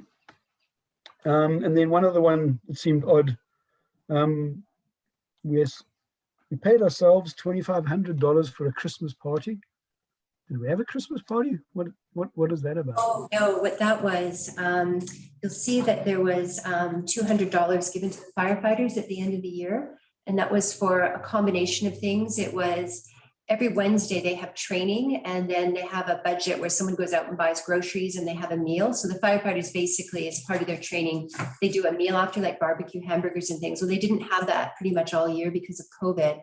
And then at the end of the year, they go to a restaurant, and from the fundraising funds, they're given $2,000 to $2,500 for like to go to the restaurant, and anything on top of that they pay for. But again, that had to be canceled. So the $200 was paid for from village funds, but then it was sort of offset by the check from the fire fund to the village in compensation for the party. So it's essentially a check to ourselves, if that makes sense. But I don't transfer between those two accounts. First of all, it's a better trail to actually write a check, and it's two separate banks. So that's what that was. It was the $200 came through the village accounts, but it was offset somewhat by the $2,500 for the Christmas party that the firefighters didn't get. So we normally don't. Hence my confusion. Thank you. Yes. No, I can see your confusion. I think you got more than an answer than your question was. Well, it's the only way I can answer it. There you go. Councillor Abbott, I know that you've got other questions. If you've got one more on your list, let's do that and then conclude on this. I was going to conclude on the paying yourself $2,500. Okay, let's conclude on that. Thank you. Any other questions? Thank you very much, colleagues. Any other questions? Councillors Bain, Barmere, Cunliffe? I've just got one. So thank you to Pam for this posting, because it gives insight to the volume of work that staff are what they're doing, pardon my English. It's an insight into a very busy office, and we see it on pages that enhances that. So I thank you for that. Thank you very much. There being no further questions, and I presume that's the case, I'll call a motion in a second. And that second has come. I will call a motion. All those in favor of receiving the information, please confirm by saying yes. Yes. Yes, Thank you. Carried. Thank you very much, staff, for that. And so and thank you, Pam. Thank you very, and we'll see the next quarter next month. Yes, actually next meeting. probably. Next meeting, and Councillor Abbott and the other councillors will get the Excel report. Correct? Yes. Thank you very much. Next item, which is item number 7, which is the solid waste collection agreement. And I'll confirm the recommendation that the solid waste collection agreement will That's one. Oh, sorry. Still me. Didn't X that one off, I apologize. Item number 6, council remuneration, and it's that the report council remuneration received for information purposes, and that is on page 111 of 274 in your package. I'll put that forward. Can I have a seconder, please? An indication of the hand. Thank you. In discussion, not much to say here, CFO Rook, but you may. Yes, it's a report for information based on the current council remuneration bylaw, that council receives an annual increase equal to the increase in CPI, and the increase in CPI this year was 0.76%. So I've run that through, and as you can see, the mayor's salary will go up $125, and the council's salaries will go up $62. And that will go through on the next pay, which is the April 23rd pay, but it will be retroactive to January 1st. Thank you very much. Any questions on this? Councillors? I've got one. Yep. Here we go, another awkward one. Last year CPI was a little higher. This year it's almost nothing, or less than 1%. Last year I think it was a little higher. And last year I asked if we could forego increases given COVID and the fact that so many other people without income, that's not a lot of money. Told we couldn't because the bylaw would have to be rewritten. And now I understand this bylaw was done by the departing council. I guess I understand the logic of that. But now that we have this bylaw open for another reason, could we put a clause in that council could, by majority decision, agree not to take CPI in a particular year? If we have another pandemic or something like that, that we feel we want to help reduce costs? I believe we could. The Discuss answer it, is- had we not. I can't see a reason why not. Now that it's opened up, because we talked about doing both, if council wanted that, giving councillors the option of waiving the salary, should it be an individual option? And we were giving councillor an individual right to waive a salary. It doesn't have to be, if one waives it, they all have to waive it. It could be the same with the increase, I guess. It would mean though that councillors would pay different salaries. I don't know if there's an issue with that. And I guess it would, what happens when the new council comes in, would it revert back to what it should have been if those salaries weren't waived for the new council? Because one of the things we touched on in, we have talked about is it's become our practice, and a lot of councils do this.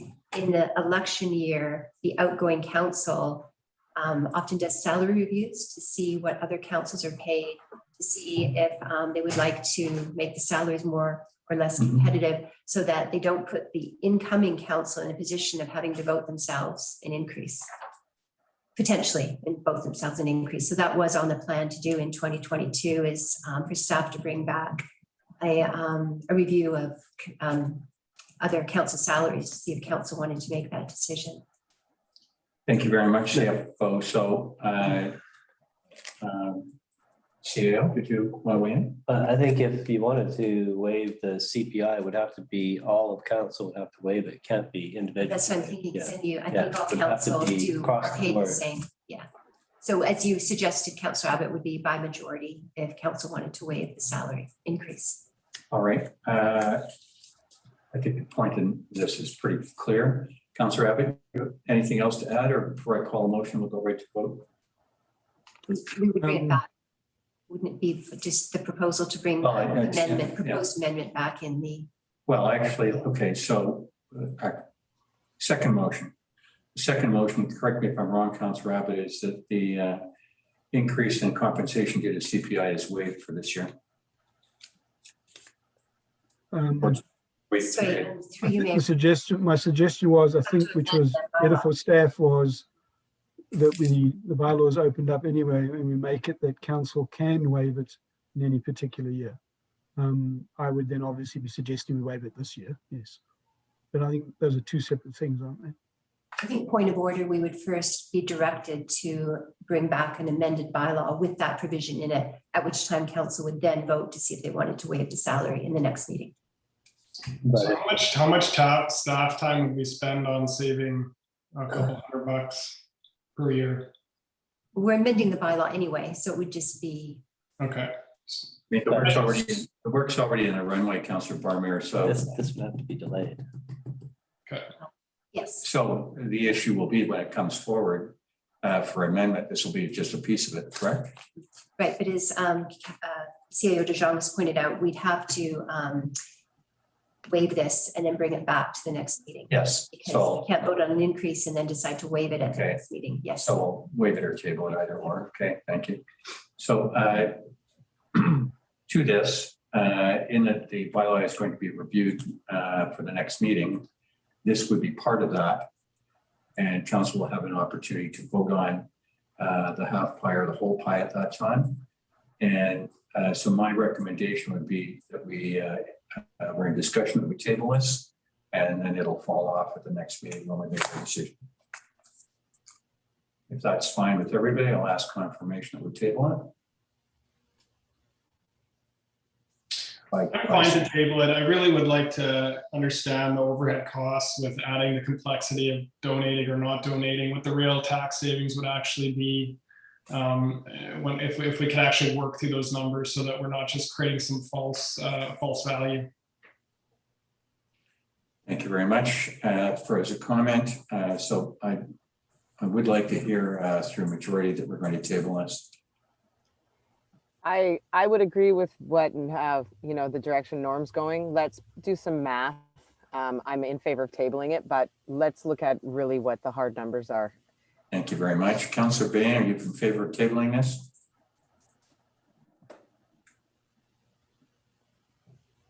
Here I mute, Councillor Bain. Sorry, I thought I had unmuted. Yeah, I'm fine with tabling it. There you go. Councillor Abbott, you find tabling this?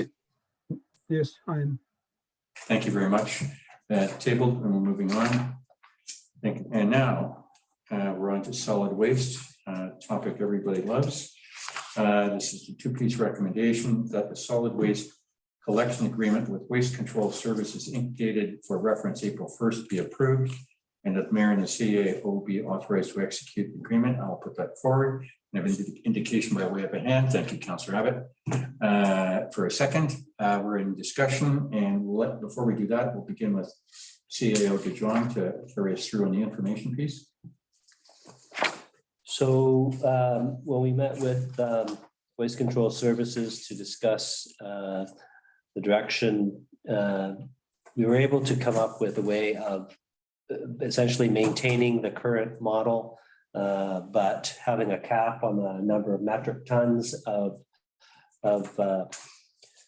organic waste, and then doing a reconciliation for amounts, any excess amounts over and above the cap at the end of the year. We also arrived at a mutual agreement that it would be advantageous for us to prorate this contract to the end of the calendar year, so over 9 months, as opposed to going till next March 31st. And that way it aligns our ability to get on board with Recycle BC.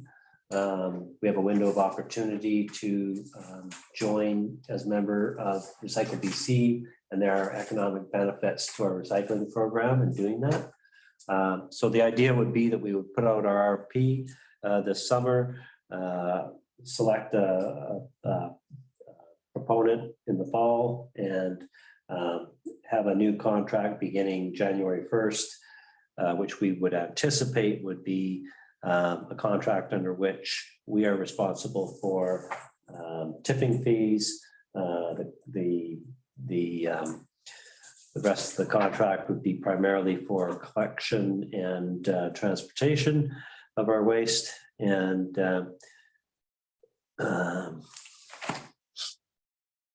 yeah, that's more or less it. Thank you very much, CEO, to John. Colleagues, any questions? It seems pretty straightforward and is a far step away than we were a month ago. Questions to staff?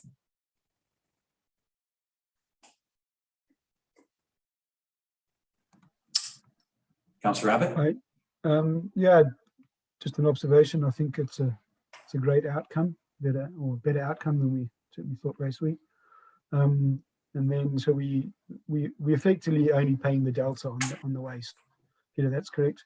I.e., what the amount over what it would have been in the previous estimates, right? And in which case, can we lump it onto COVID? So just sort of a ballparking that estimate, if we came in with the same amount of tonnage that we did last year, then we'd be looking at about 50 metric tons times $100 a ton. So that'd be $5,000, just roughly. Yeah. Thank you. Could we justifiably argue it's just because everyone's at home and it's a COVID cost?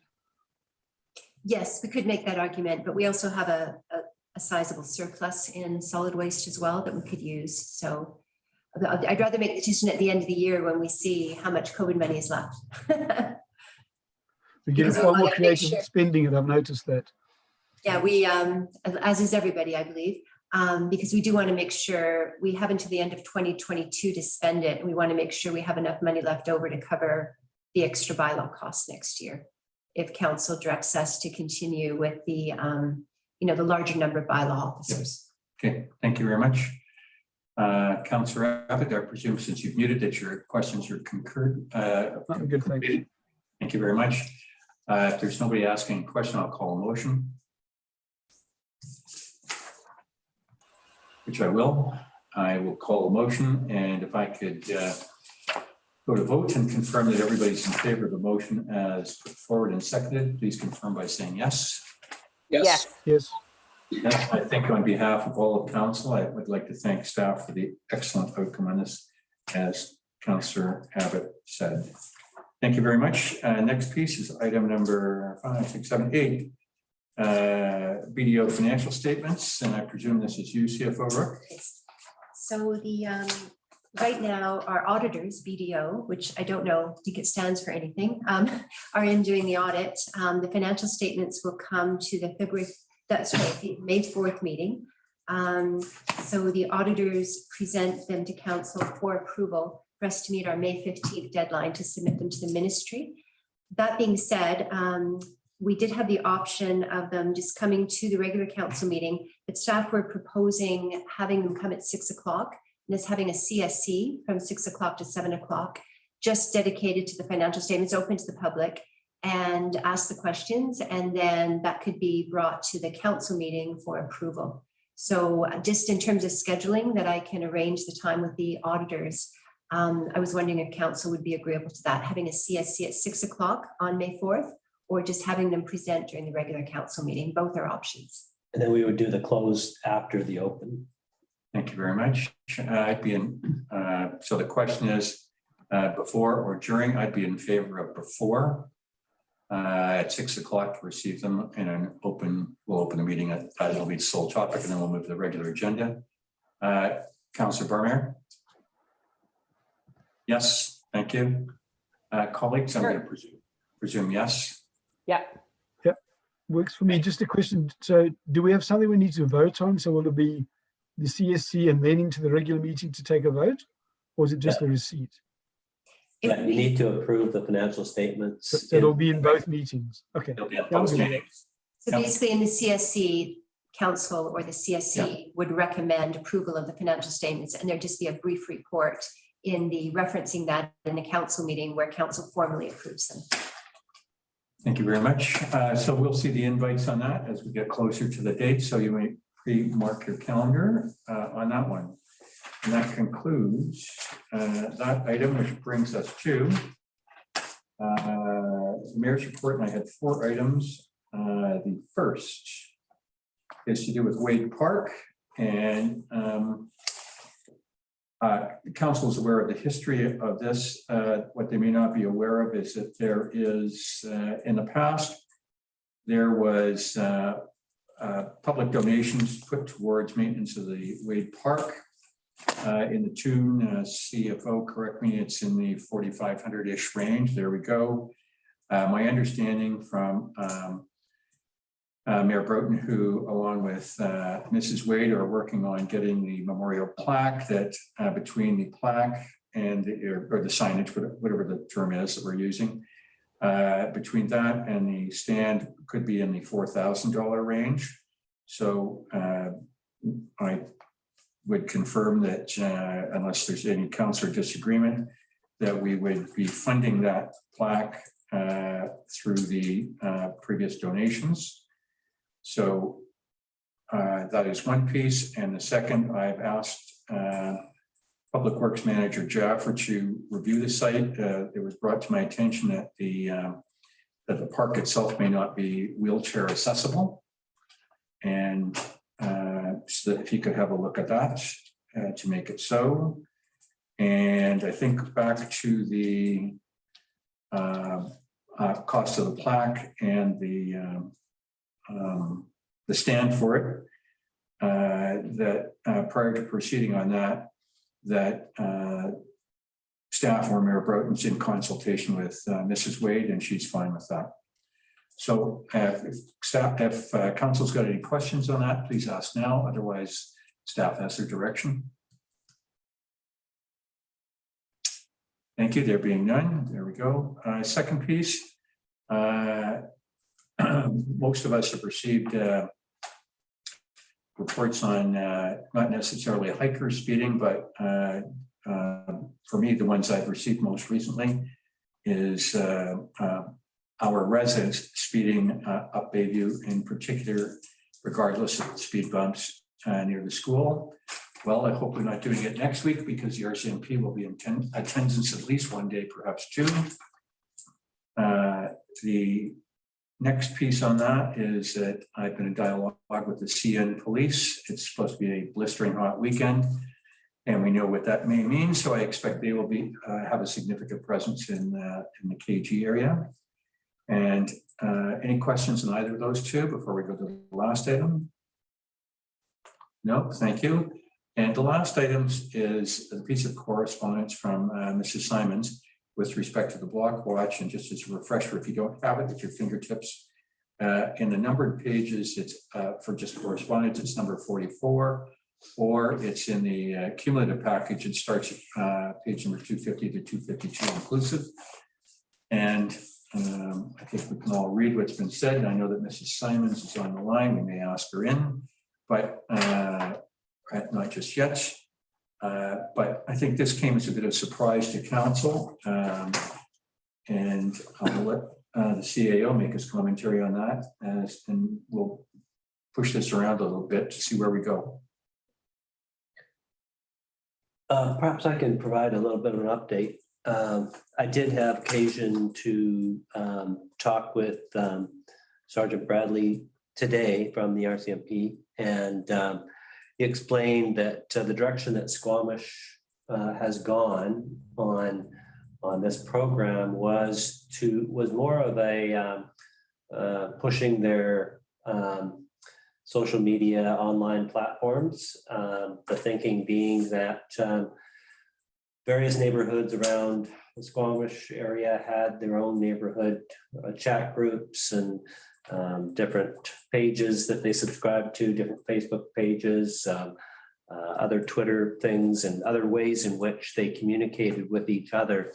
And so the sense that Squamish got was that the Blockwatch program was another separate kind of thing that was trying to push the same message that could be pushed through the other channels. And the Squamish RCMP has been sort of expanding their online presence in a number of ways. And he provided me with the name of the person to contact in terms of getting further information on how they're going and whether or not there would be an opportunity to support Lions Bay in some way, shape, or form in the way that they have structured their program now.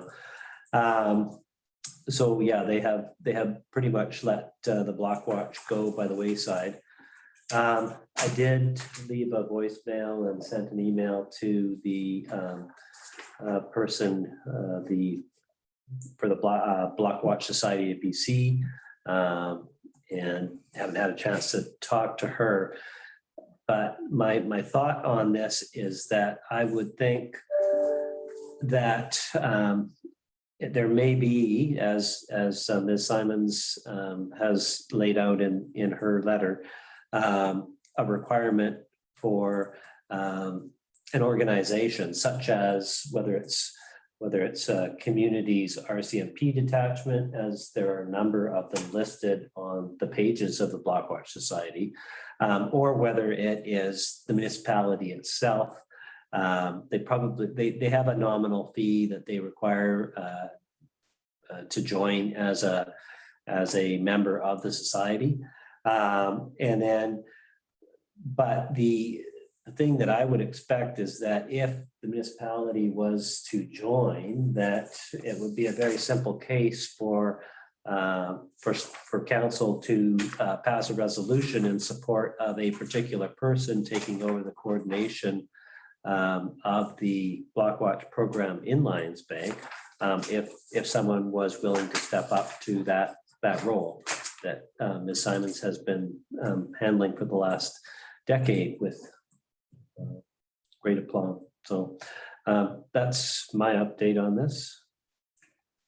So your recommendation, just the latter part of your conversation, CAO, to join, was that VLB joins the society and that we then appoint a resident. Yeah. That was something that I thought would likely be an option, but I don't know without speaking with the people at the society.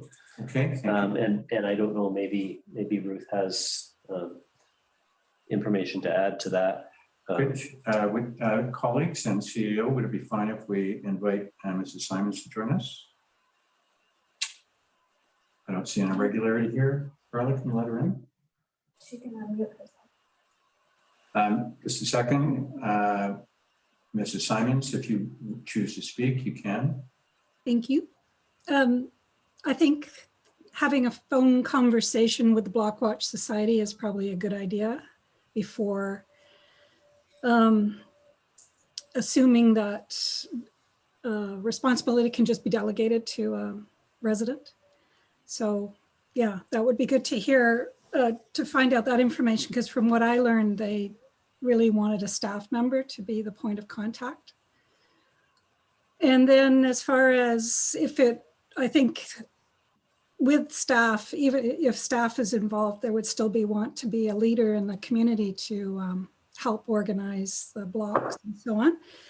And I'm really hoping somebody else might step up to do that. There is value in, I think people do value the network, the personal relationship side of things. Social media and the information the RCMP now have more available and out there is just supplements. You know, it's helpful, but it's not the same as people caring for their neighbors and looking out for each other. And whether they do that, you know, to what degree each block does that varies, but it's the idea. I think Blockwatch brought to the community. That was good. Thank you very much, Mr. Simons. Councillors, questions? If I could weigh in on this a bit. First of all, I thank Ruth for 10 years serving. Did a great job, I thought, and she'll be missed for sure. So with the information that was available, I checked with the Blockwatch Society of BC today and spoke to the head, Kathy Swift, who's in Vernon. And I just posed our situation to her and asked her what she would recommend or what are the options and stuff. And they're very similar to what the CAO had received. But she added further that when I said that our staff are already working to capacity and we don't really have the ways and means of dedicating more staff time that easily, could a volunteer do it? And she said that I should contact Lillooet, Blockwatch Society, and Vernon themselves, because they've got some ways of working around what the regulations appear on the surface, and they are making it successful.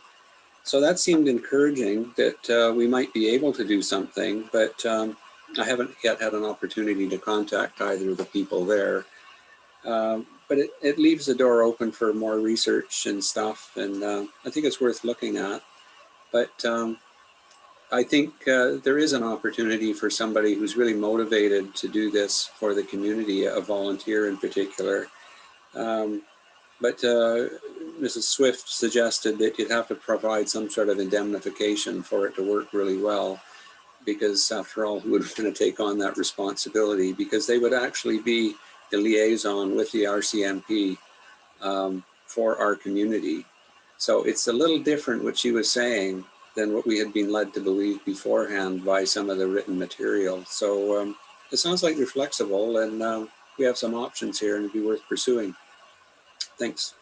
Thank you very much, Councillor Bain. Thank you for taking the time to do the digging here too, which complements CAO de Joning's commentary too.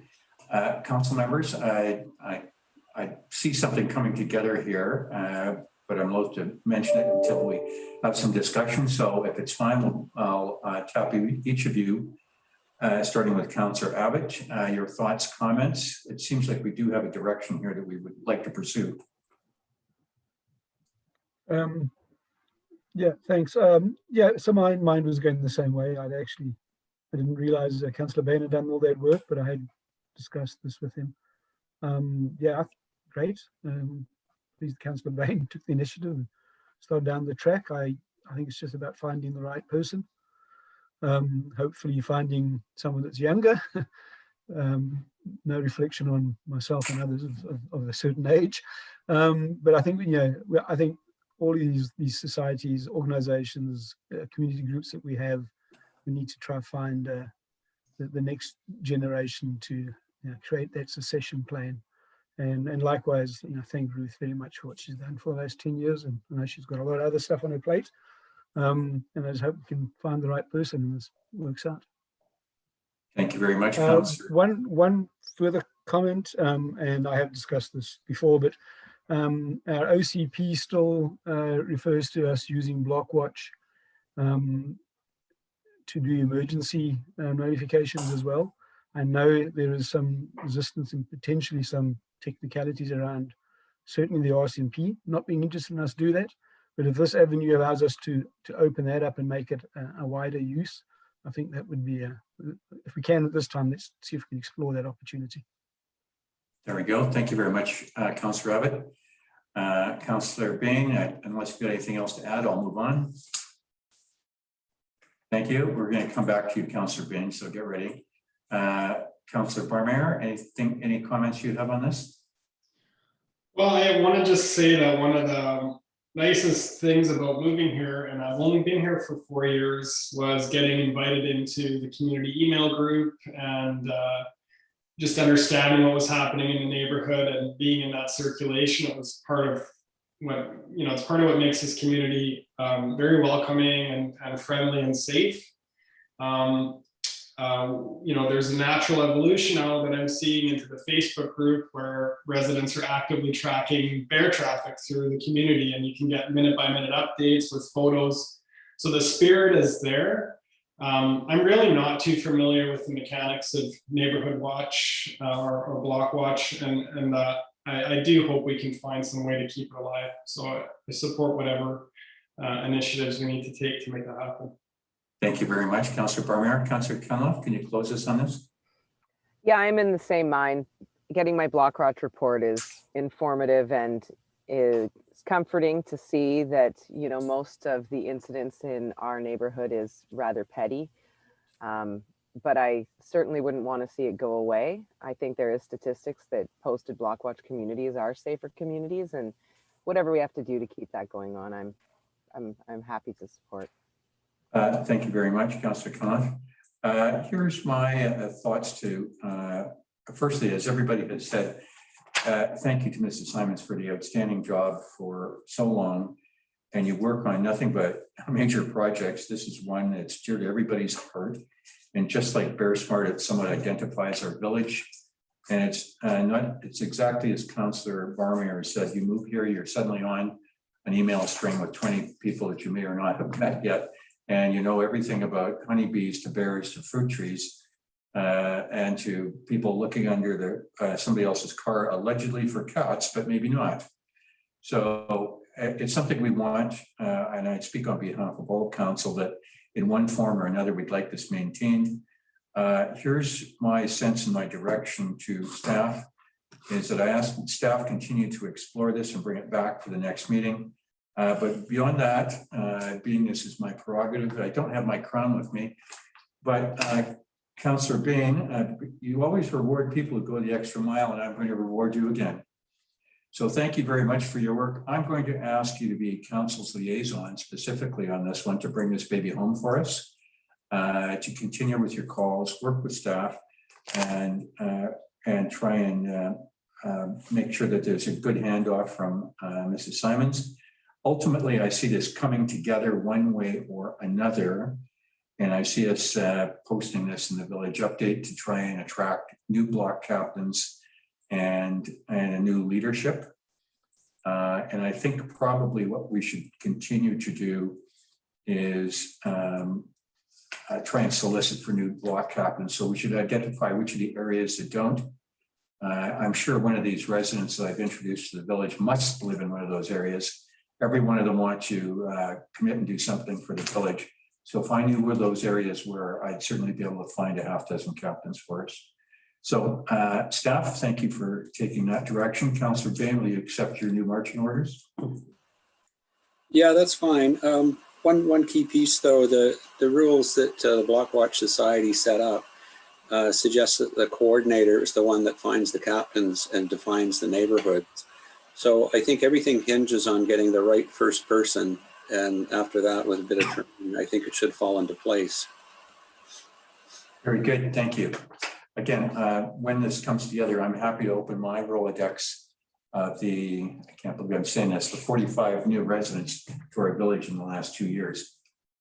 So they must be in some of those areas. Okay, good. Then we have a direction. Thank you, Mrs. Simons, for everything, and thank you for appearing with us in the gallery. Which moves us on to council. Is there anybody on council that has something would like to share that wasn't part of the agenda?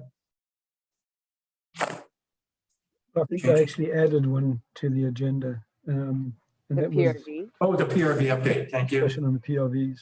Thank you. And Councillor Abbott, you've got some questions for the works manager, I presume? No, but I'll probably hand over to the works manager in a minute. I did speak to Nai about what options we had for softening the look and the aesthetics of these PRVs. Nai's informed me for various reasons. He doesn't know there's much more than we can do other than a wrap. I suggested that I was quite happy to go with him if that's the direction we want to go, and go meet with some of the vocal residents. He was going to get back to staff and see where they wanted to go. I don't know if he's ready to talk to any of that now, or if he wants to bring it back later, but you know, I would like to see us respond to residents that are writing in sooner rather than later. So I'll just leave it at that and turn over to Nye. Thank you very much. Public Works Manager. So the intent was to put a comprehensive piece in the village update this week that talks about where we're at with the project, the landscaping that we have planned to do, and the limitations in what we can do around the PRV, meaning we need to have free and open access to the panels in case we need to replace valves, etc.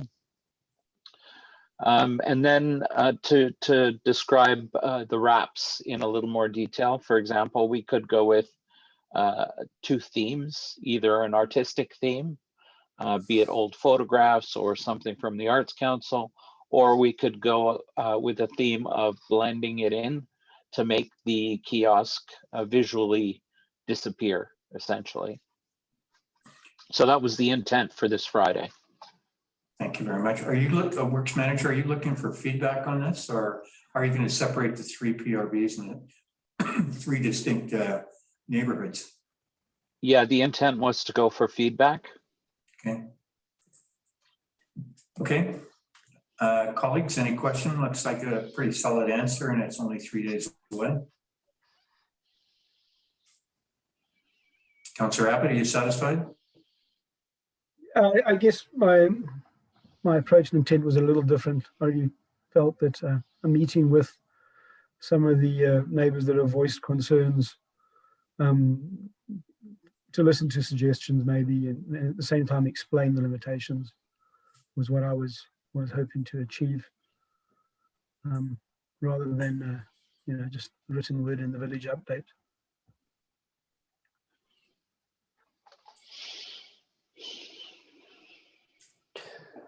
Well, I would note that, there have been a lot of very comprehensive replies to residents, issues, concerns, questions, etc. so far.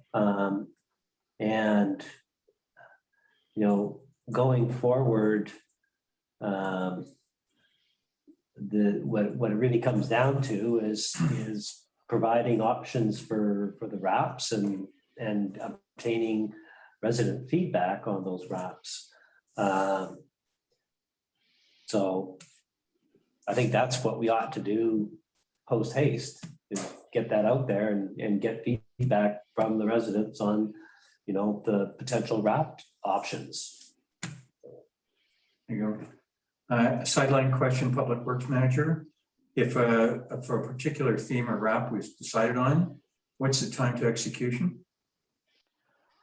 We would have to go out to tender RFP. Okay. The initial estimate for wrapping all 3 stations is $30,000. So in accordance with our purchasing policy, we'd put out an RFP or an RFQ to vendors for wrapping the station. Thank you very much. And was this part of the overall project cost? It's within the budget, yes. Thank you very much. And that landscaping and peripheral stuff as well? The landscaping and peripheral stuff is just coming out of operations budget. Thank you very much. Okay, Councillor Abbott, nobody's lifting their hand to suggest meeting with residents prior to the update going out.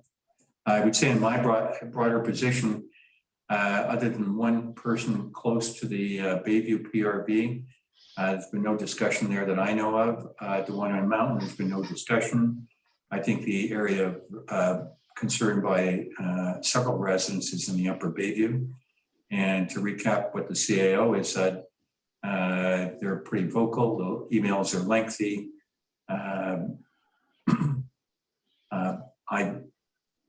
I think getting that word out to them on Friday, and they're already aware of that with my discussion with some of them last week. They're not happy with it. They would have preferred that there was a Zoom meeting, but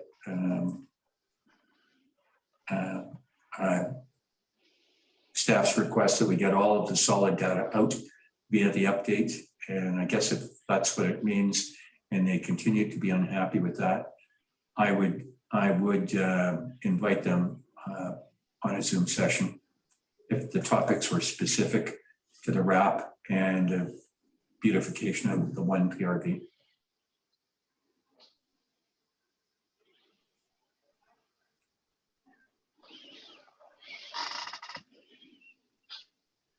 I'll presume that we're done on this topic then, Councillor Abbott? No one else has got anything to say?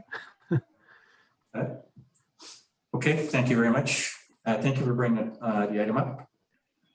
And I don't think I've missed anything, so we're down to the committee, which is the Trees, Views, Landscape. And the recommendation is before you. And it is that the Trees, Views, Landscape Committee recommends to council that council approve the tree application number 108 with the following provisions. And they're in your package, they're A, B, and C, and they're pretty standard.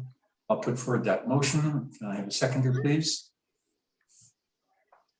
Thank you. Any discussion on this? I have one question. Oh. Somewhere in the report, it refers to the possibility of the trees being on Moti land. I assume that was confirmed they were not. But if they were, what does that mean? Does it mean the resident I assume we cannot issue a permit if that's the case? I'm sure I can answer my question. Yeah, there is a process, sorry, through your worship. There is a process that Moti has for cutting trees on Crown land, and we refer residents to their arborist, and they work through that process. We don't have anything, any say in the matter. So in this case, then it was confirmed that that concern that was raised in the report was not valid and then not on Moti land? Correct. The trees that are requested are on our land. Okay, thank you. Thank you. Any further questions before I call a motion? Well, Again? Yeah, I've just got a couple of things with respect to the way the motion is worded. It should really follow the same format that was from the last one, which was former Mayor Burrs. With respect to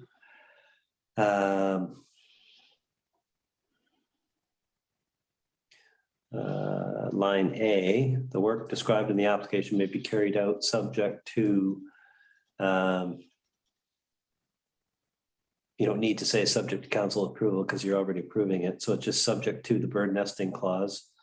And then under B at the end should say subject to number 1, the bird nesting season clause. Number 2, traffic control plan approved by Public Works. And number 3, damage deposit, WCB, insurance, and other bylaw requirements. That's the one where they get to ongoing 3 years. So those are the conditional attachments that are attached always to the 3-year clause. Thank you very much. Then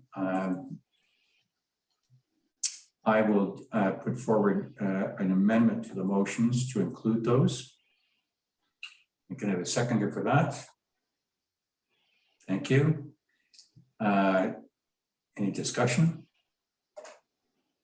Thank you. Municipal coordinator, can I get you to revise the template for the tree committee so that they have it at their tips next time they see one of these 3-year things? Thank you very much for that catch, CAO. Any further discussion on this before I call a motion? Good, motion's called. All in favor of the recommendation as amended, please confirm by saying yes. Yes. Good. Thank Yes. you. Carried. Thank you, which brings us to the Climate Action Committee minutes from the March 31st meeting, and they are included in our package. We're not being asked to receive, but let's just say that emotionally it is. But per Councillors Barmere and Cunliffe, there is the terms of reference amendment. And so Councillor Barmere, you've had a chance to look at this. So what you're requesting, is it the same as what I'm seeing in my package? Yeah, so I think that, so on page 4 of the agenda, the committee recommendation leaves out a few details. So if we refer to page 137, which has the revised terms of reference, there's actually a few changes there. And I just want to be very specific about what we added. So under the purpose on page 137 of the package, the purpose reads, the Village of Lions Bay Climate Action Advisory Committee mandate is to provide a technical and local perspective. So we added the words technical. And advise to council to aid in the advancement of targets, policies, actions for reducing greenhouse gas emissions and adapting to climate change, which is an additional additional language to the purpose as noted in the official community plan. So those are the modifications to the purpose. Thank you, Councillor. There's one more piece there. And then under committee role and responsibility, we added research, recommend and engage with sustainability partners outside the community. So those are the 3 changes that were made to the terms of reference. And I guess we're looking to move that recommendation forward. And just for clarity, Carla, did you get all that? Okay, Councillor Barmayer, can you put that forward as motion? Yeah, so the motion is back. So it's motion as you read. Yeah, the motion as I read. Thank you. I'll second that. Any discussion? There being none, call the motion. All those in favor of the terms of reference amendment, please confirm by saying yes. Yes. Yes. Thank you very much. Carried, and thank you. Well, we'll thank you in a minute. Then we get into the climate emergency declaration. Councillor Barmayer, are there any changes to this? It's a page and a half, or is it as written? Yeah, this is the reintroduction of a motion we put forward a few years back, and I just want to highlight one of the sticking points I think during our discussion back then was the definition and using the word emergency. And I think one of the key things in this particular recommended resolution is drawing some attention to the current Oxford definition of climate emergency, which has now been globally adopted. And I just want to read that definition. So the Oxford definition of climate emergency adopted in 2019 is a situation in which urgent action is required to reduce or halt climate change and avoid potentially irreversible damage resulting from it. So I recognize that the word emergency was something we had a bit of difficulty with a few years back. So I wanted to draw some attention to that. But the entire resolution as it stands has, and Jamie, correct me if I'm wrong, is one we'd like to advance as a motion. I concur. Concur with that. Okay, and so for the 2 councillors, let's just confirm again, just looking at the page 4 and 5 of our agenda package. The first one is the climate emergency declaration, which is quite straightforward. It starts whereas the Intergovernmental Panel on Climate Change has, and it ends on the next page with the final sentence, reduce greenhouse gas emissions. So councillors Barmayer and Cunliffe, that is your declaration. Nope. No, it's the. No, that's the recommendation, and then the resolution is that council recognize that climate change constitutes an emergency for the Village of Lions Bay, and that staff be directed to report back at the May 25th, 2021 regular council meeting with regard to the following 2 actions. A, actions referred to in section 9 of the OCP is amended that the village is presently taking to reduce GHG emissions, corporate and community, and performance metrics regarding emissions targets, and B, that actions the village is presently taking to adopt to climate change. So it's a climate emergency declaration and then some staff action. My question then is there, would you not prefer to have council confirm the declaration that you're putting forward? That's the intent. Is that not a 2-piece then? The whole thing is one big resolution. Okay, thank you. Sorry, getting too picky here. I mean, you could separate it if you like. Councillor Barmeyer, Councillor Cunliffe, I think I'd like to support it just because optically, council's adopting the declaration. And that's piece one. And then the other one recognizes and directs. Yeah, and it acknowledges that there will be some staff time needed to support it. There you go. So may I put words in your mouth, Councillor Barmeyer, that per what we have in the agenda, that you will put forward a motion to proclaim the climate emergency declaration? Correct. Thank you. Councillor Cunliffe, would you second that? I would second that. Thank you very much. Any discussion from colleagues? I would like to go on record that I do not support the climate emergency declaration. However, I do support the actions and the intent of the Climate Action Committee, in as much as we need to be very careful to adapt to any climate changing situations. But I would prefer to stay away from what I would consider alarmist rhetoric. Thank you very much, Councillor Bain. Then that'll be reflected in your voting, and between now and the next 30 seconds, you decide whether you want to be have your vote recorded. Any other questions, colleagues? I'm a little unclear of the ask of staff and how much time it's going to take potentially. And I believe Peter was in the meeting, so he probably has a better idea of what he's been asked to do, but I read it several times. Councillor Abbott, can I get you to hold this? We'll just pass through the declaration and then get on to the next piece. I thought we were trying to do all in one piece. Okay, I split it. sorry about that.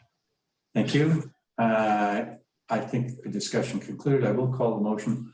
All those in favor of declaring the climate emergency as recommended before us on the agenda, please confirm by saying yes. Those opposed, please confirm by saying no. Yes. Yes. Yes. Thank you. Carried. The next piece, per the request from the two councillors, and Councillor Barmeyer has already read that out. I will take that as a motion. Councillor Cunliffe, can you second it? I'll second that. Thank you very much. Discussion. Councillor Abbott, can you lead that? Yeah, okay, so what I was saying is, and I know Peter did attend the meeting, I can see that from the attendees. I'm a little surprised, well, I'm a little unclear what the ask is of staff and how much time it's going to take and what it involves. And maybe if Peter could explain what he thinks it is, and if the other two council members on the committee could confirm that, then it'll be a bit more clear. I did read the section 9 of the OCP. I did read all the meeting and all the reports. I had this idea that somehow the committee was going to go to the OCP and the Carrot report and recommend changes, as in, you know, redline the document. This is what we'd like to see. But it seems instead they've come up with all the things they want to achieve, and they want staff to do the changes, which I think might be an unproductive way of doing it. So it's more of a creating a baseline to start from. So, you know, what steps are currently being taken. One of the first things on the next agenda is to look at these elements. So we're really just looking for some baseline data to work from. Yeah, I would. But everyone on the committee's read all the Carrot reports for the last few years, right? We've all gone through those and seen what we have and haven't done, for example. I mean, I hope you're not asking the staff to summarize the reports for you. I've read them. I'm assuming the committee has. I think that, you know, really it's a case of going through section 9 of the OCP, which lists a number of different actions, some of which have already been actioned, some of which have not. Providing, as Councillor Barmeyer said, a baseline of where we stand today with respect to those actions that are specifically stated in the OCP. Some of them are outdated and need to be addressed in terms of amendments and setting new targets and things like that. The committee will look at those things in much more detail. I think they're just looking to have a starting point, understanding what's been done, what hasn't, and if there's anything that is pertaining to the subject matter that isn't on the OCP list of actions that may be maybe something that it has been done or is in the works, things that may be in progress, so to speak. Those are other things that can be addressed in my report, just giving a heads up that there may be these other things to look at or that may be coming down the pipe. So I think there's an opportunity. I don't think it's going to take me that long. I've already done a rough, quick, scribbled my notes on a printout of it. So I'll go through it and prepare a report that itemizes what we've done, what we haven't done, and then the committee can decide how they want to address that, in what order, priority-wise, and so forth. But definitely, when I attended, I did make known to the committee members that were in attendance that, from a staff perspective, we are challenged somewhat for capacity, and that the expectation and the hope is that the committee will do a lot of the legwork and the research and taking these things to the next level and coming back with ideas and recommendations, and I hope to be in attendance at most of the meetings and be able to provide feedback when I can. But there was a good conversation about that stuff, and I think that Councillor Barmeyer and Councillor Cunliffe are already underway in terms of guiding the committee on how to go about moving things forward. So but I'm thinking that's looking good. Thank you very much. Councillor Abbott, any other questions? No, I think that explains it a lot better. I didn't quite understand the ask, and now I do. And I assume if that's the way Councillor Barmeyer and Councillor Cunliffe see it, then yeah, we're good to go. Good. And so just to recap, Councillors Barmeyer and Cunliffe, one of the credos of your cause here is to, as much as possible, minimize staff time and go along within the committee. Is that correct?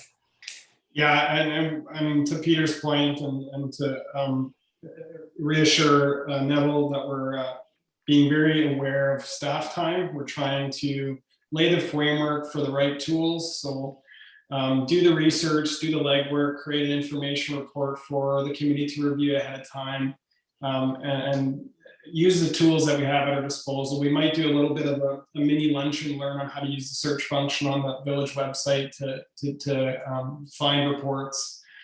So we're keenly aware of staff's time, and we want to make it clear that we need to ask permission to advance initiatives with staff support. There you go. Thank you very much. Councillor Cunliffe, you got a final word before I call?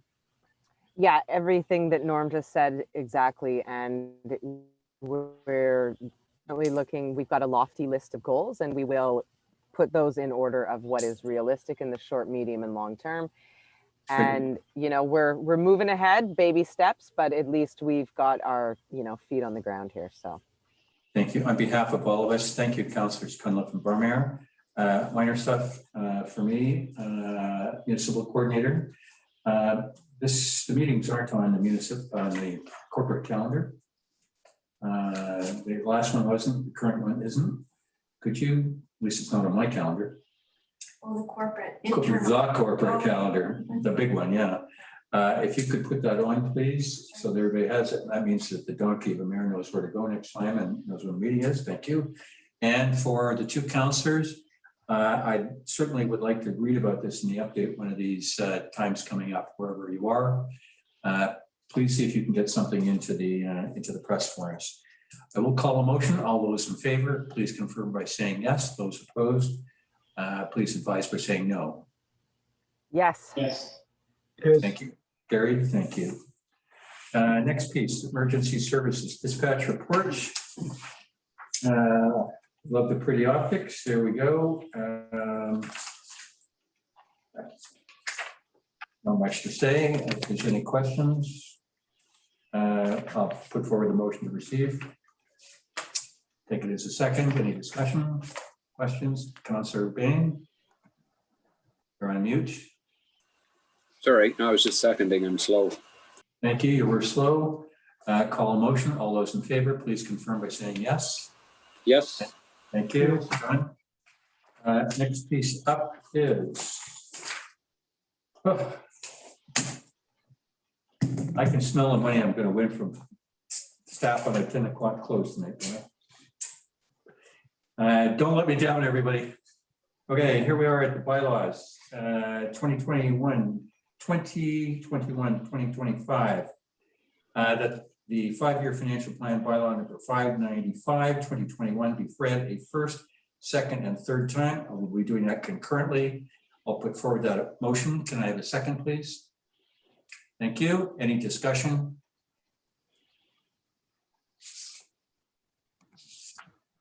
Councillor Abbott. Yeah, I might have a couple of questions. First one is, so how much money you got riding on? What's my cut if I let you get done? $10, $2. Mine, you're killing my time here. The Schedule B refers to 2 infrastructure grants and the borrowing of $603,000. And then there was an email from yourself to a resident referring to our portion of a grant for the DWIP project is $603,000. Is there, am I joining 2 dots that shouldn't be joined, or is this? I took my number right off the CapEx expense from the last council meeting. So what are the 2 grants here then? I'm sorry, I'm just. Would be the beach park and. Well, the potential borrowing is for the Bayview DWIP. So that's our share of the Bayview DWIP project. That was the only project we would borrow for. So I was just highlighting the fact that there was grant revenue. Are we borrowing 600 for the Bayview DWIP? Yes. Yes. So then why does it say 2 projects? I'm sorry, I can't see where you're. Page 157. No, I know, I'm just trying B, to forgot where I. maybe I need to read it again. Sorry, my reading Includes glasses. the borrowing of the village's share of the project cost of 2 infrastructure grants.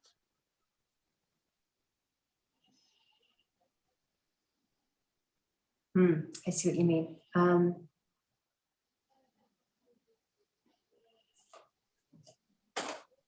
Yeah, no, it should be 1. Sorry, thank you for catching that. What's the amendment? 2 to 1. 2 should be 1. Yeah. For the shares of the project costs of one of the infrastructure grants. Okay. CAL, how do we make that modification, or is it just a typo that we've recognized? All you've done so far is move and second. So you can just motion to amend Schedule B by striking the word 2 and substituting the word 1. Okay, Councillor Abbott, any other questions? On table 1, sources of revenue, parcel taxes. Does this mean that we did not have any people sign up for the one-time payment because we're carrying the full thing over, the 10-year plan, right? At this time, because it's a budget, I'm just going on the assumption. We've had some inquiries, but this is just the budgeted amount, reflecting that, it may be different from actual, but I just have to take it from what is in the budget. And actually, no, sorry, I misspoke. Even if someone pays up front, it still is parcel tax revenue. They're just paying it all at once. But I did assume that everyone was going to pay every year and not pay up front. Because that number would be higher if someone paid up front. Okay, but you'd have had some inquiries to pay up front, right? Yeah, but like I say, I have to sort of cut off the budget at some point, and it would be just a variance to the budget. If some people do choose to pay up front, we would just have more revenue this year. Okay, and then the infrastructure levy, does that sit in the property taxes 20%, $1.785 million? It does. Yes, it does. We're required to show parcel taxes separately. Parcel taxes are actually a form of taxation. So in some documents, it will just show as taxation, but this disclosure, some of this disclosure is dictated by the community charter. That's why in the expenses, the interest payments have to be shown separately and the amortization, and parcel taxes have to be shown separately as well. Okay, Very good, Councillor Abbott. I think so. Good. I'll come back to you before I close. Other councillors, this is a big deal. It's the rubber stamp of the budget with a conclusion at the next meeting. Last chance on the questions. Councillor Abbott, back to you. No, I think I'm done. I went on to the next document, the alternate tax collection scheme. So, okay, no, I'm done on that. Thank you very much. Then we're in discussion. I will make the amendment to the I will put forward an amendment to the motion to amend Schedule B from 2 for 1 on the grant piece. Thank you, Councillor Abbott, for that pickup. Can I have a second? I'll presume it's you, Councillor Abbott. Thank you. Done. I'm going to call a motion on the resolution. No, on the amendment. On the Call a motion on the amendment. yes, call the motion on the amendment. Thank you. All those in favor, please confirm by saying yes. Yes. Yes. As to the 3 readings, I'm calling the motion. Please confirm the 3 readings by advising yes or oppose no. It's the main motion as amended. The main motion as amended. Thank you, CAO. Yes. Yes. Thank you. Very good. No. Councillor Abbott, was that a no? That was a no. I'm still against the 3% increase this year. Thank you very much. Do you want to be recorded or no? You can record it. Thank I you. think we should have taken a pass this year on that and infrastructure. No change. Thank you very much. Which next item is the alternative tax collection scheme bylaw number 581/2020. And I'll put forward this motion, the alternative tax collection scheme bylaw 581/2020 amendment bylaw 597/2021 be introduced and read 3 times and adopted. This will be the 3 times that we're confirming via our votes. I'll put that motion forward. Can I have a second, please? Thank you very much for the second. And CFO Rook, you want to lead us through this? I mean, Yes. what's of course pretty obvious, but there you go. Yeah. Just a reminder, last year, unlike many municipalities, we changed our taxability from 10% at July 15th to 2% at July 15th and then 8% at September 1st, with a plan to revert back this year to the full 10% as of July 15th. But staff are actually recommending that we split it and do 5% at July 15th and 5% in September on a go-forward basis.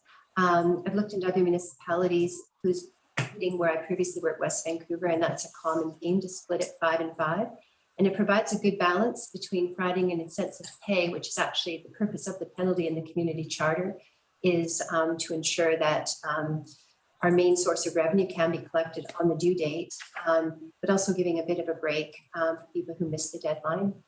They won't be hit for the full 10%, they'll get 5% and then have until September to pay and then be hit with another 5% if they can't. So that's basically what's on the table is the penalty to be a 5% and a 5% penalty on a go-forward basis. Thank you very much. So just the final words from the CFO, where this is for a going forward basis.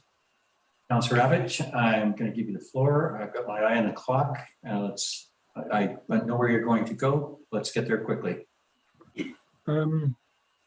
Question is, how many people last year paid between July 15th and September 1st? How many people were late last year? I don't know the percentage. I know that actually a few more people paid on time than the previous year because we had encouraged people if they could to pay. We have about an 80% payment rate at July at the due date, and it didn't change last year. Okay, so that's pretty strong, 80% paid on day 1. By the due date. Due date. Okay. Well, my thought was, why do we need to change it if it worked well last year? If it ain't broke, why are we trying to fix it? My concern is that we had a real push last year encouraging people to pay. And as I mentioned in the report, receiving our tax payments, as many as we can by July 1st is critical, especially now as more and more people defer, because when they defer their taxes, it's 2 to 3 months before we get the money.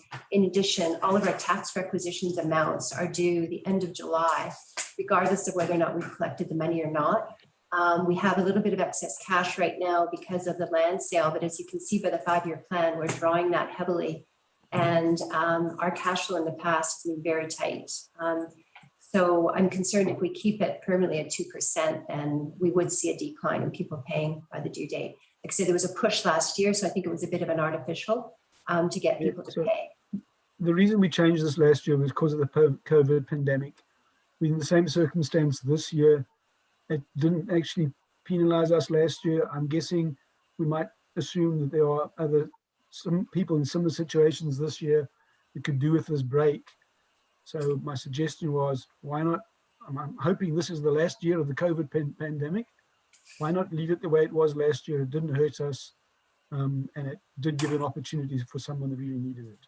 So I'm suggesting we shouldn't change it for one more year. Okay, thank you very much, Councillor Abbott. Decision to be made through vote. Is there anybody else has a point to make that Councillor Abbott hasn't made yet? There's the opportunity to defer Why would you defer? if you can't pay it.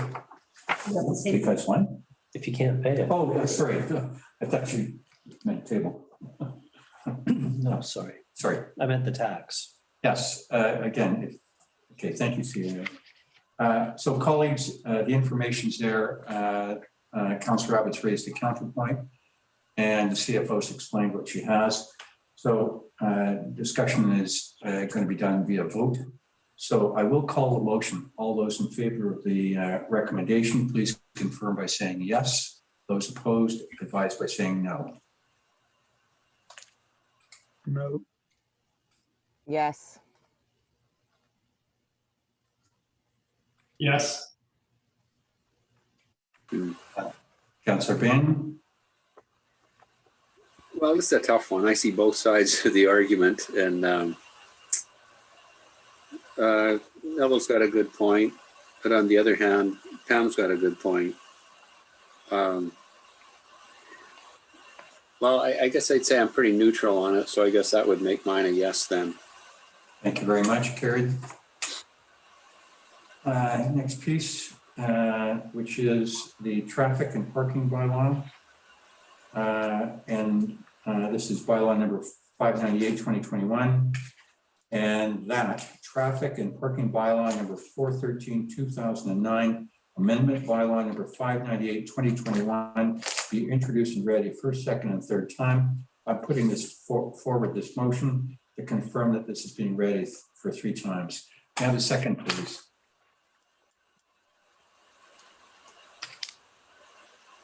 Thank you very much, Councillor Abbott. I think Municipal Coordinator, you on the lead on this one.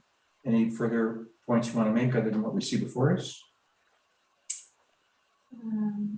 So on page 160. No further points. Any questions for Council to staff? I've got one. I know I bring this up every year. We talk about parking and vehicles, and it's the issue of the extraordinary vehicle. And it says correctly that it has a gross vehicle weight of 5,000 kilograms or more. That part's fine, but or having an overall length, including attached trailers, of 6.1 meters. And my objection to it is that for all the crew cab pickup trucks with 8-foot boxes, they're all over 6'1" meters, and they're domestic pickup trucks. So they're not extraordinary vehicles. There's hordes of them. So I would suggest having the length extended to 7 meters. And I realize it would have to be adjusted in a number of our bylaws, but it just seems kind of pointless to be within the law.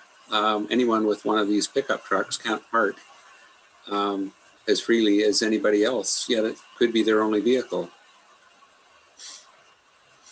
We did have this discussion at the staff level, Councillor Bain, but the discussion was a little bit more wide-ranging in terms of the process for extraordinary vehicles, and we just ran out of time to get it to this meeting, but needed to get the amendment done to implement the street parking. So it is still on our intended list to readdress that. And so thanks for that reminder, and we do intend to bring it back. Thank you. Does that give you comfort, Councillor Bain? Very much so. Thank you very much. I'll sleep well tonight. Thank you very much. Colleagues, I'm going to call a motion unless there's any other questions on this pretty straightforward item. Thank you. Call a motion. All those in favor, please confirm by saying yes. Those opposed, say no. Thank you. Yes. Yes. Okay, carried. Good. Thank you very much, Carla and the team. Last item, the fees bylaw. And I'll read this motion. And that fees bylaw number 497, 2016, amendment bylaw number 599, 2021 be introduced and read a first, second, and third time. And that fees bylaw number 497, 2016, amendment bylaw number 599, 2021 be adopted. I'll put forward that as the motion for the 3 readings and the final reading on the last item. May I have a seconder, please? Thank you very much. I'm not sure who in staff is representing this. Is there anything more to say? Nope, nothing more to say, just. Nothing more? Okay, council questions? Councillor Abbott, you're unmuted. You good? No, I'm good. Thank you. Council Barmeyer, you good? Good, thank you. Call a motion. All those in favor, please confirm by saying yes. Yes. Thank you very much. Which brings us to the last time he's going to do correspondence this quarter. And Councillor Bain, know that my $10 is in your hands. So I expect performance out of you. All of a sudden, I feel very powerful. Yeah, first one from outside, we've got an assistant introduction as a new assistant commissioner for the RCMP. There's interesting information, but just for information for our point. Second one, the gentleman, the initials TF, Assistant Deputy Minister of Municipal Affairs, regional update on various issues with the Minister Osborne and Mr. Malcolmson. Again, good information, but no response required. We've got one from the Mayor of Burnaby requesting support for the resolution at LMLGA conference about access to multifamily dwellings during a campaign period. I'm unclear, is he wanting a formal support, or is he just asking if we show up at the conference that we would support him? I believe that's door number 2. Okay. Pretty much the same from the Mayor of the City of Burnaby regarding single-use item regional regulation. Again, take the same answer. So the next one is from our MP. Can I just ask a question on that single-use item thing? Is the Climate Action Committee considering that? And obviously we have one impacted business, so well, maybe 2, but one significant one. And if they are going down that path and planning to consult, or what's their thoughts?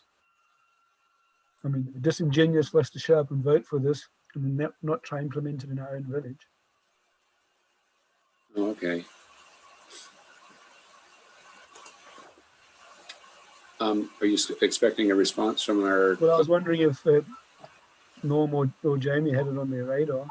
I Or could you- say or you that thought they believe that's the right place for it.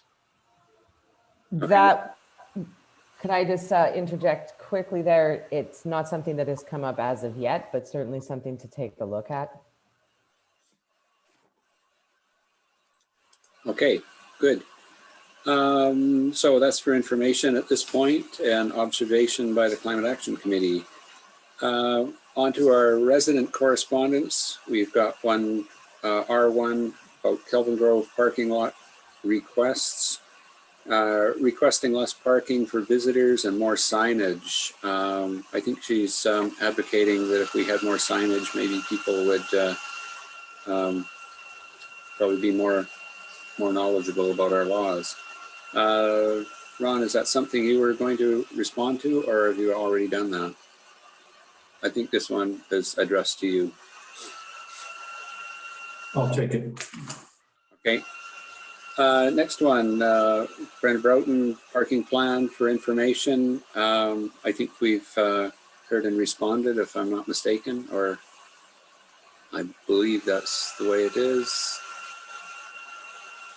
Whoops, sorry, I'm not far enough down. Whoops, that was a long one. Oh yes, that one's been responded. And from Michael Broughton, a parking plan here for information, responded to, I believe. Correct me if I'm wrong. And the fourth one, Ellen P. Stevenson, water main rupture. Thank you for Public Works. And thank you to Nye and his crew for the good work they did there. That was fortuitous and outstanding work as well. So that's for our information. Next one from Ruth Simons from the Howe Sound Community Forum, advising us of the coming meeting, and it's here for information. I don't think we need to respond. From the O'Dwyer's Kelvin Grove parking lot requests, they're requesting that the parking lot stay open during the summer. Have we, well, CAO, have we come to a conclusion on that, or is that one of the more fluid items of the parking plan at this point? Yeah, that's something to wait and see on, see how things go. Okay. I'll respond to that. Okay, good, thank you. Another one from Mrs. Zordigan, CN Line Crews complaints for information. I believe that one has been responded to as well. And the rest of them, oops, no, we've got one from Jay Dar, garbage pickup complaint. Staff. I can tell you that's well handled. Yep, yep. We have a note here, it's being dealt with. Ruth Simon's Block Watch, we've dealt with that one already. From the Ronsleys, in support of Ruth Simon's comment above, I think I have responded to that one already. From C. Bryan, or the next one, C. Bryan and C. Thompson about the PVR project. Councillor Abbott has responded to that, I believe.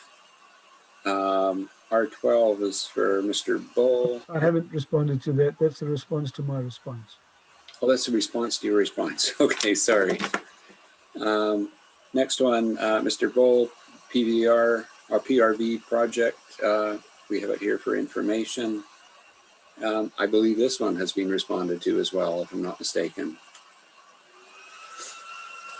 And following that, we've got responses to other letters. They're all listed in here for your information, should you choose to follow them. And that brings me up to the end of the page. Thank you. No, and did you want to wish Councillor Barmer good luck in the next quarter? I might send flowers. There you go. Thank you very much. Thank you very much. Thank you. There is no new business. And public questions and comments. There's still a couple people in the gallery. If got a bit of time here, if anybody from the gallery would like to unmute, and at least we can recognize you through either video or just through your voice. Please come on now. I've got my hand up, Ron. Thank you. Listen, regarding the Wade Park, thank you so much. And just to explain, it's private funds. They're not public funds, so I don't want count. I know that you're meaning that they're from the public, but they were given to the Wade family. And they're from generous donors. Pardon? From generous donors. They're from the death of Mike Wade. That was to put into a reserve. So they're private funds put into the reserve by Pam, and earlier put into a reserve by Sharon Stone for as a baby shower gift for the Wade Park. So I just wanted to clarify that. And there is $4,800 in it. And Mike and I have been doing some research today, Ron, and probably it looks like we'll probably need that, and Pat will throw some funding in as well. But the other thought, Nye, if I could meet with you, the fellow who did the original sidewalk lives in Lions Bay. He's a professional to this day, Rob Kemp. And he did it, I'm not sure if he did it as a volunteer, but I was going to contact him. But it would be very easy. Right now it's slightly sloped up to the street, and it can slightly slope down to the street. You know what I mean? But if Nye and I could meet on site, that would be great. There are requirements when it Yeah. comes to a sidewalk for handicapped access. Right. So So Michael Broughton and Rob Simons designed the one at the Village Hall, and I'd applied for that grant, and we got it. Just and it got built after I left. But so I'm really aware. I'm not aware of what they are, but I'm really aware that there are very specific requirements, and those requirements need to be met. yeah, so my intent was to just have staff install it to the Oh, requirements. Okay, just for like reinstall the same pavers, right? Correct. Oh, perfect. That was my thing, that the same pavers should be used in that. So that, Yeah. thank you for letting me go overrun. But, and then if I can just mention one thing, I found the discussion about the wrapping really exciting, important, and maybe a little vegetation, a little wrapping. But whether you do 1 or 3, that sounds lovely. It sounds lovely if it was like trees or something. But so my idea is this, that you can take or not.